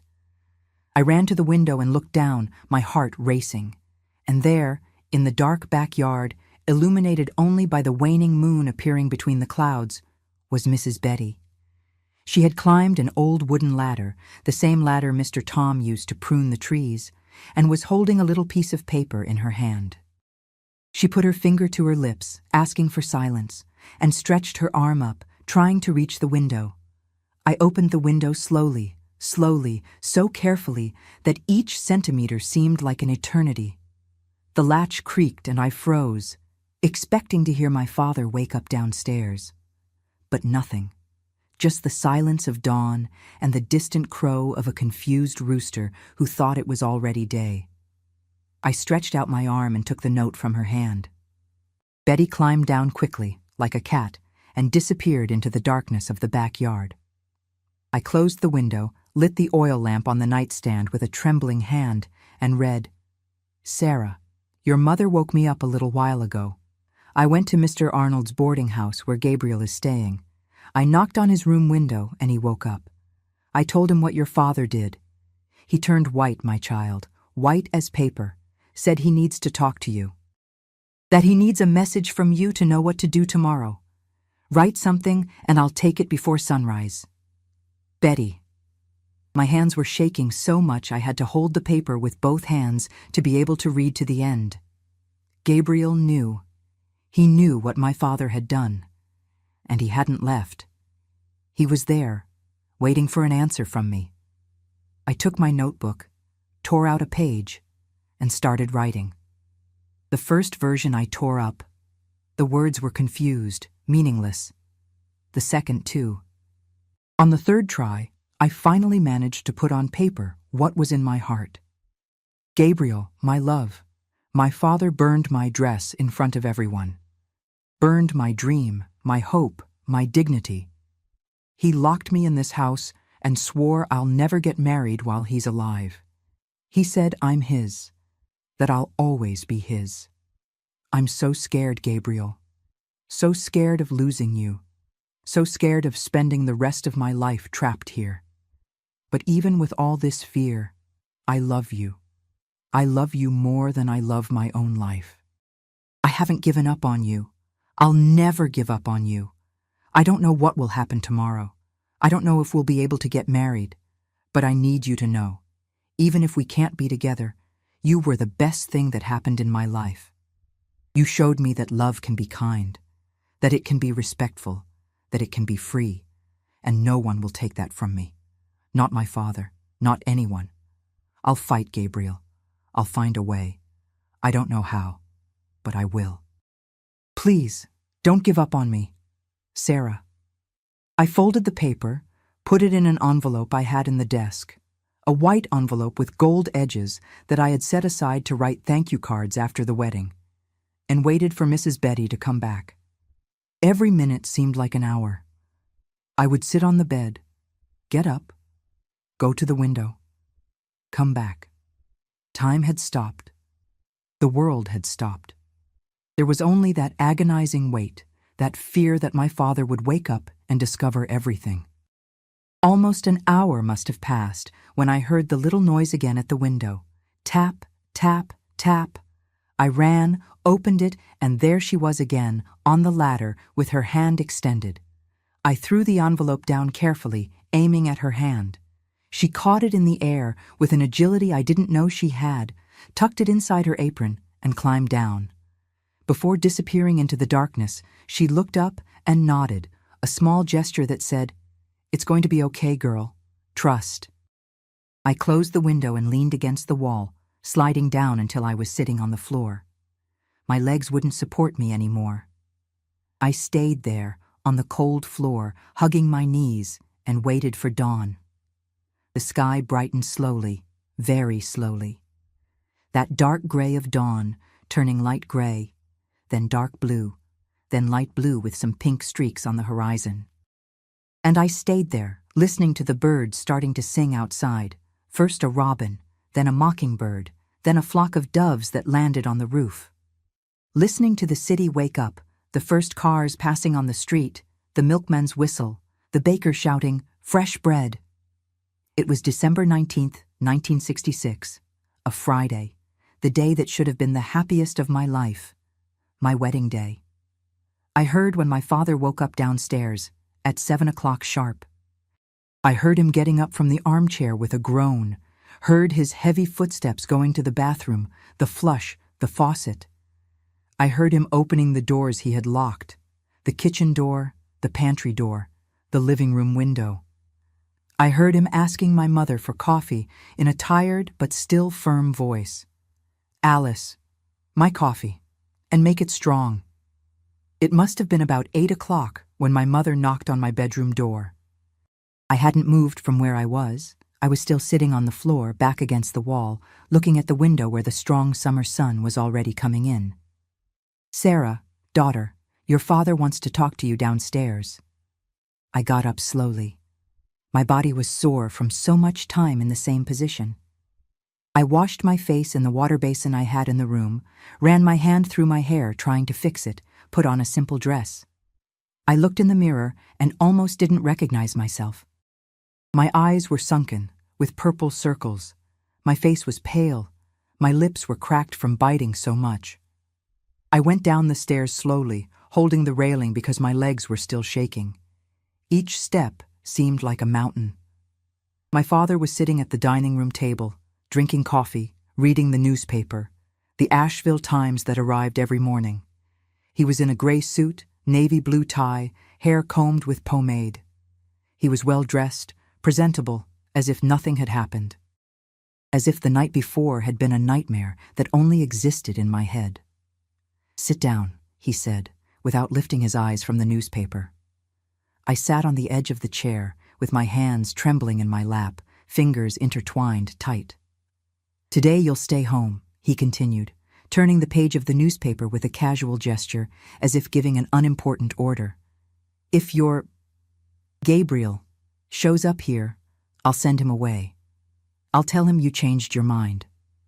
That you realized you were making a mistake, that you're sorry, and you won't open your mouth, won't cry, won't make a scene, won't go down to the door. You'll stay in your room, quiet, like a young lady of good family should be. Understood?" I looked at him, and for the first time in my life, for the first time in 21 years, I felt not just fear. I felt hatred. A hatred so big, so deep, so burning that it burned inside my chest like that fire that had burned my dress the night before. "Father," I said, and my voice came out firmer than I expected, "you can lock all the doors in this house. You can lock me in my room. You can burn all my dresses. You can beat me. You can humiliate me, but you can't lock me up forever. One day I'll leave here. One day I'll be free. And when I leave, when I finally manage to escape this hell, you'll never see me again. Never. You'll die alone, old and bitter, and I won't be there. I won't cry at your funeral. I won't miss you, because you're not my father. My father would have loved me. My father would have wanted my happiness. You're just a tyrant who keeps me prisoner." My father put down the newspaper slowly, very slowly. He looked me in the eyes for the first time since I had come down. And you know what I saw in that look, my child? It wasn't just anger. It was fear. For the first time in his life, Dr. Henry Anderson was afraid. Afraid of truly losing me. Afraid that I would actually keep my promise. His mouth opened to say something, but before any sound came out, the doorbell rang. Once, twice, 3 times. Insistent, urgent. My heart raced. I knew who it was. My whole body knew. It was Gabriel. My father got up from the chair so fast it almost fell backwards. "You stay here," he ordered, pointing his finger at me. "Don't come down. Don't show yourself. I'll handle this." But I also got up, and this time my legs didn't tremble. "No, Father. This time I'm going down. This time I'm going to see him." My father took 2 steps in my direction, his hand raised as if to hit me again. But before he could do anything, my mother appeared from the kitchen and stood between us. "Henry, no! Enough! For God's sake, enough!" The doorbell rang again, and again, and again. Whoever was outside wasn't going to give up. My father shot me a look of pure hatred and walked to the front door, smoothing his suit, adjusting his tie, putting on that mask of respectable Dr. Anderson that he wore for the city. My mother and I stood in the hallway, holding each other's hand, waiting. He opened the door with a fake smile on his face. "Gabriel, what a surprise. What are you doing here so early?" And that's when I heard his voice.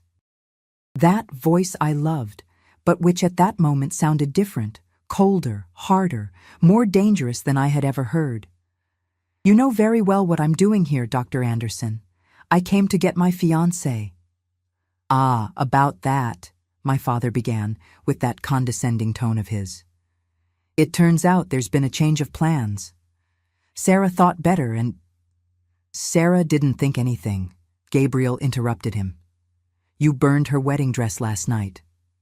Poured alcohol on it and set it on fire in the backyard, in front of the neighbors. The whole city already knows, Dr. Anderson. Everyone's talking about the respectable doctor who went crazy and burned his own daughter's dress. I let go of my mother's hand and ran to the hallway. From where I was, I could see Gabriel at the door. He was in a dark suit. It wasn't new. I knew that suit. He only had that one and one more. But it was impeccable, well pressed, tie aligned. His glasses reflected the morning sunlight. And his face. My God, his face was different, serious, determined, implacable. Sarah! He saw me and took a step forward, but my father blocked the entrance. You don't enter my house, my father growled, dropping the pose of educated man. You're not welcome here. You never were and never will be. I don't need to enter, Gabriel said, and I saw when he took off his jacket with a calm movement and threw it over his arm. Sarah, come here, love. Come with me.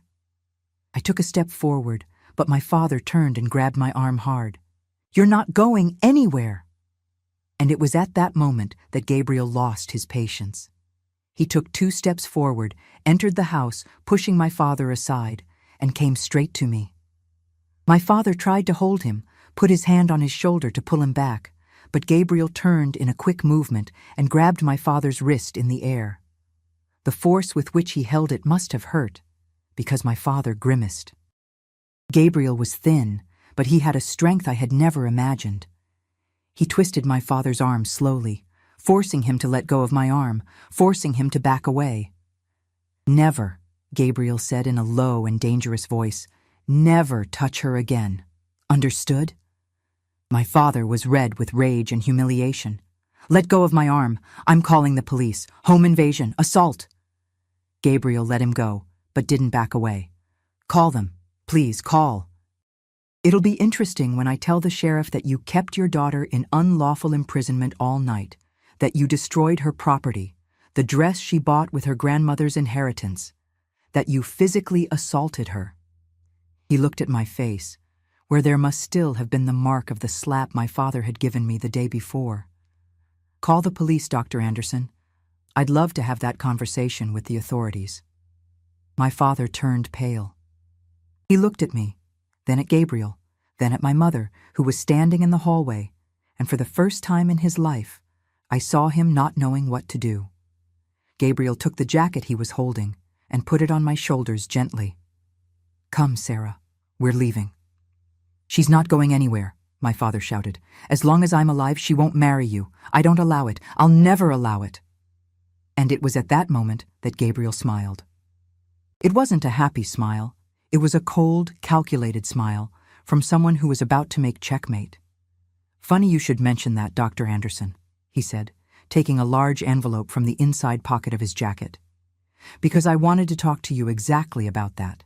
About permission, about property, about who commands whom.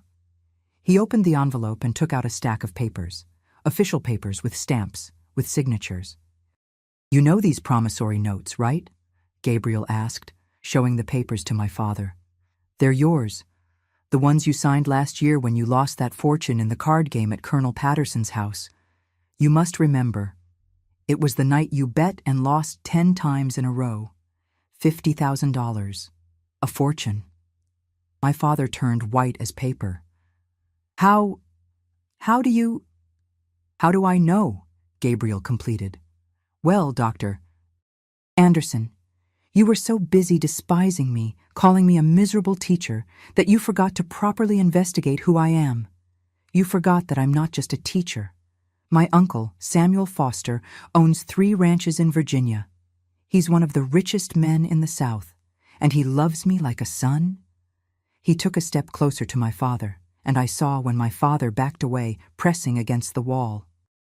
When Sarah told me how you treated her, when I saw the sadness in her eyes every time she talked about her father, I decided to investigate.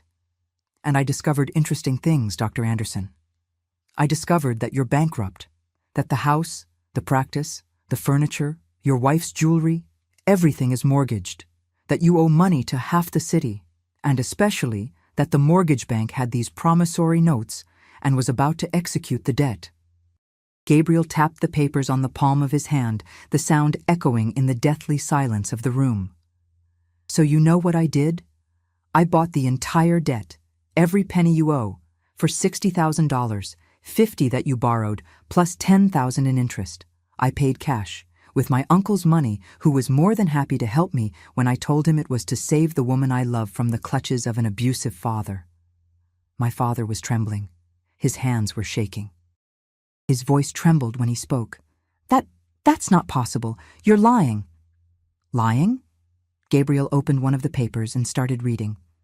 I acknowledge that I owe the Asheville Mortgage Bank the amount of $50,000, referring to a personal loan, having as collateral the mortgage of the property located at 247 Magnolia Avenue downtown. This is the address of this house, isn't it, Dr. Anderson? The house where you live. The house you're so proud of. He folded the paper again and put it back in the envelope. Now the debt is mine, and I have every legal right to execute it. This house is no longer yours. In fact, I already went to the registry office this morning at 7 o'clock when it opened. The transfer papers are already registered.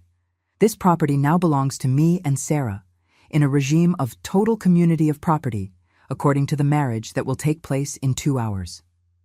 My father slid down the wall until he was sitting on the floor. He put his hands on his head, pulling his own hair. No. This can't be happening.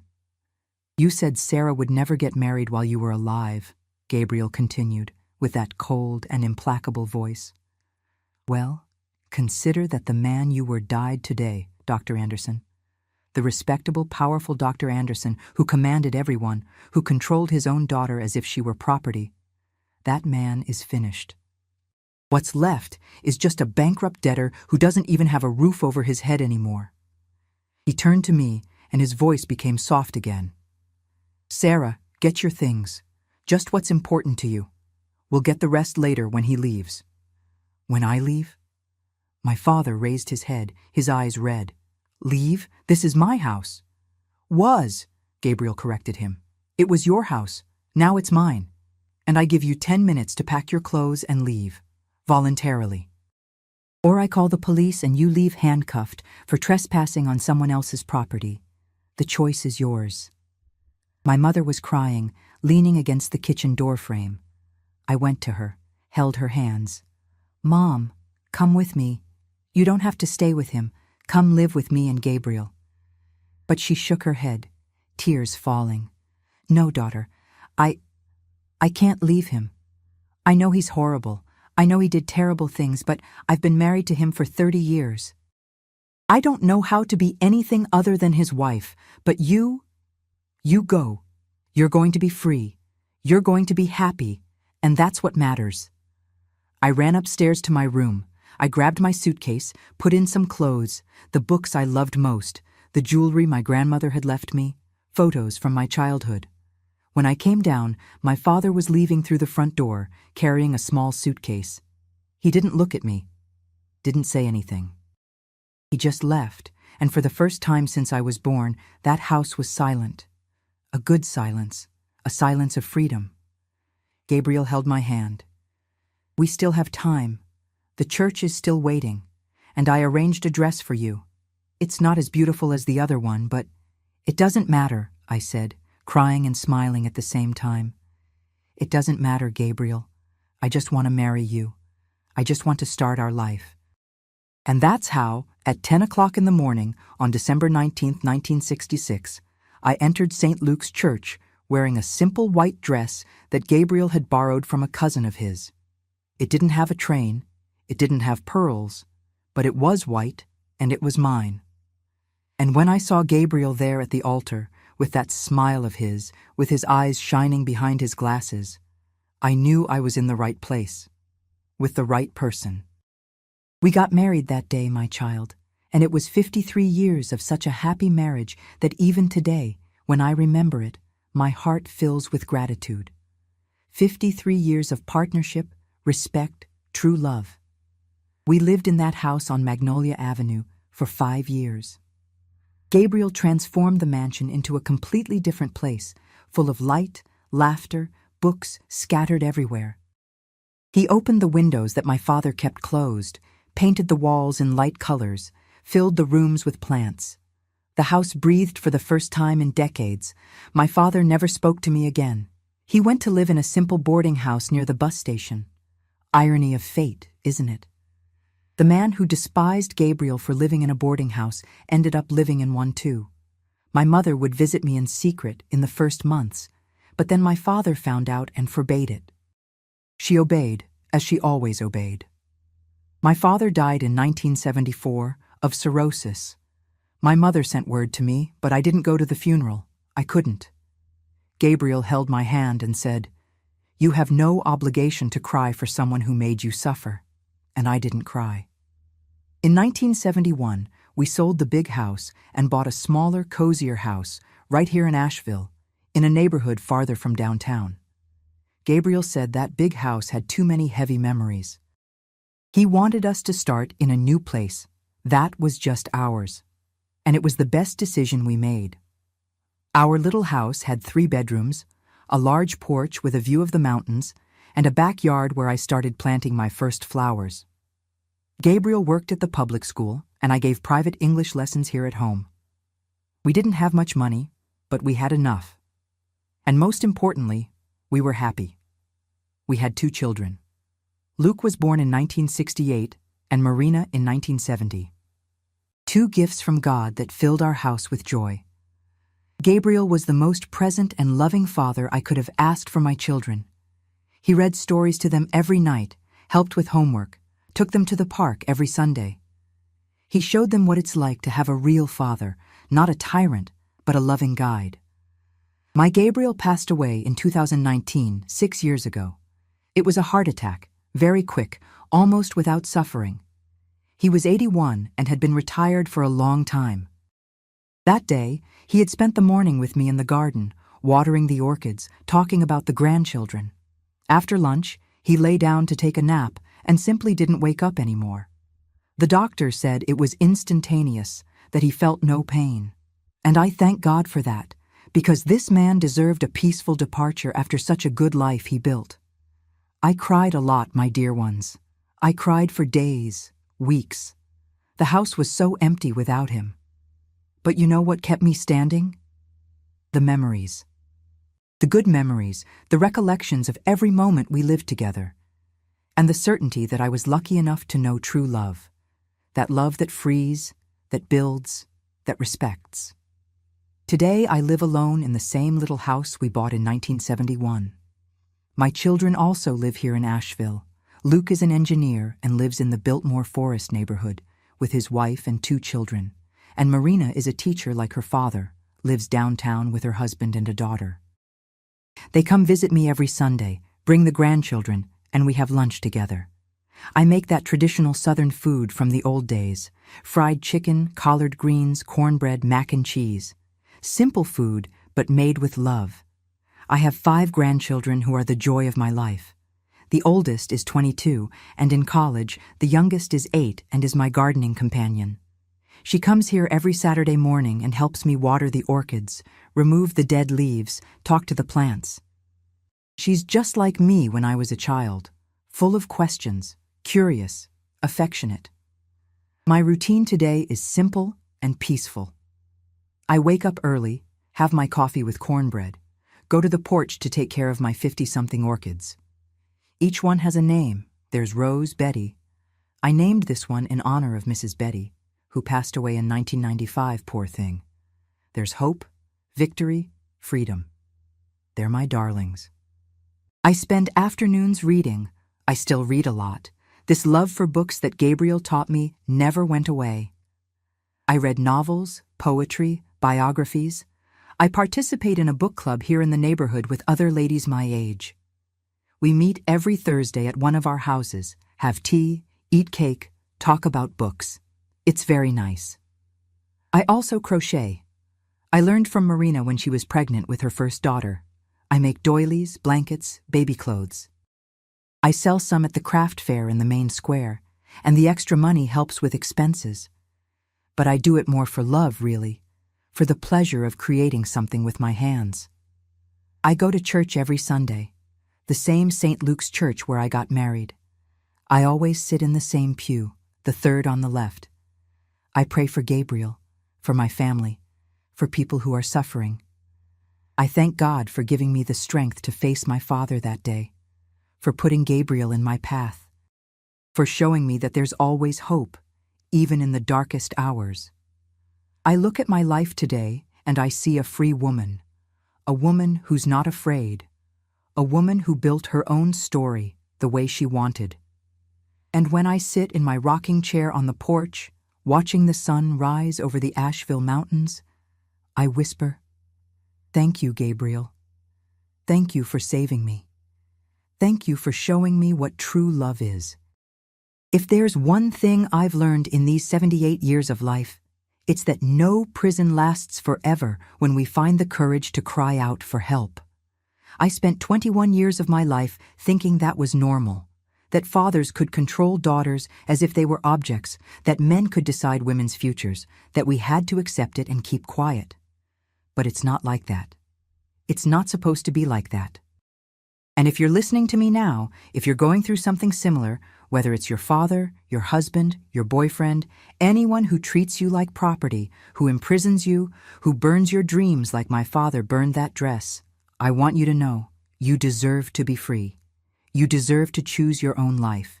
You deserve a love that liberates, not a love that imprisons. When my father set fire to that dress, I thought my life was over. I thought I would never be able to escape, that I would rot in that house until the end of my days. But you know what I learned? That we're much stronger than we imagine. That in the darkest moment, when it seems like there's no way out, that's where we find a courage we didn't even know we had inside us. I found my voice that morning when I looked at my father and said, "One day, I'll leave here, and you'll never see me again." And for the first time in my life, I saw fear in his eyes, because he realized he had lost control, that I was no longer the scared little girl who obeyed everything. And another thing I learned, my dear ones, there are good men in this world. There are men who respect, who protect without suffocating, who love without possessing. Gabriel showed me that. He could have left when he saw what a circus my family was. He could have given up when my father burned the dress, but he stayed. He fought for me. He showed me that true love isn't about controlling, it's about liberating. If the man by your side makes you feel small, diminishes you, controls you, prevents you from flying, that's not love, my daughter. True love makes you grow, makes you shine, gives you wings. And you deserve that. Everyone deserves that. It doesn't matter how long you've been trapped. It doesn't matter how much power the person who controls you has. It doesn't matter how many doors they locked. There's always a window. There's always a Mrs. Betty willing to help. There's always a way out. But you need to take the first step. You need to ask for help. You need to believe you deserve something better. I was 21 when I escaped. Some of you are older, some are younger. But it's never too late to start over. It's never too late to choose freedom. It's never too late to build a life that's truly yours. And for those of you listening who have daughters, nieces, granddaughters, friends, pay attention. Look at them carefully. Ask them how they really are. Be available when they need you, because sometimes all a person needs to be able to escape is to know that there's someone on the outside waiting to help. My dear ones who have followed me this far, who listened to this whole story with patience and affection, I need to ask something very important of you. If this story touched your heart, if you know someone who's going through a situation of control, abuse, imprisonment within their own home, whether by father, husband, boyfriend, or anyone, share this video. Subscribe to this channel, hit that bell, because I'll continue telling stories that need to be told. Stories of pain, but also of overcoming. Stories that show there's always hope. And leave me a comment down here saying what city you're watching from and what time it is. Subscribe, activate the bell, and share this message. Because one person's story can save the lives of many. a kiss to each of your hearts, and may God bless you. And remember, you deserve to be free. You deserve to be happy. You deserve to choose your own life.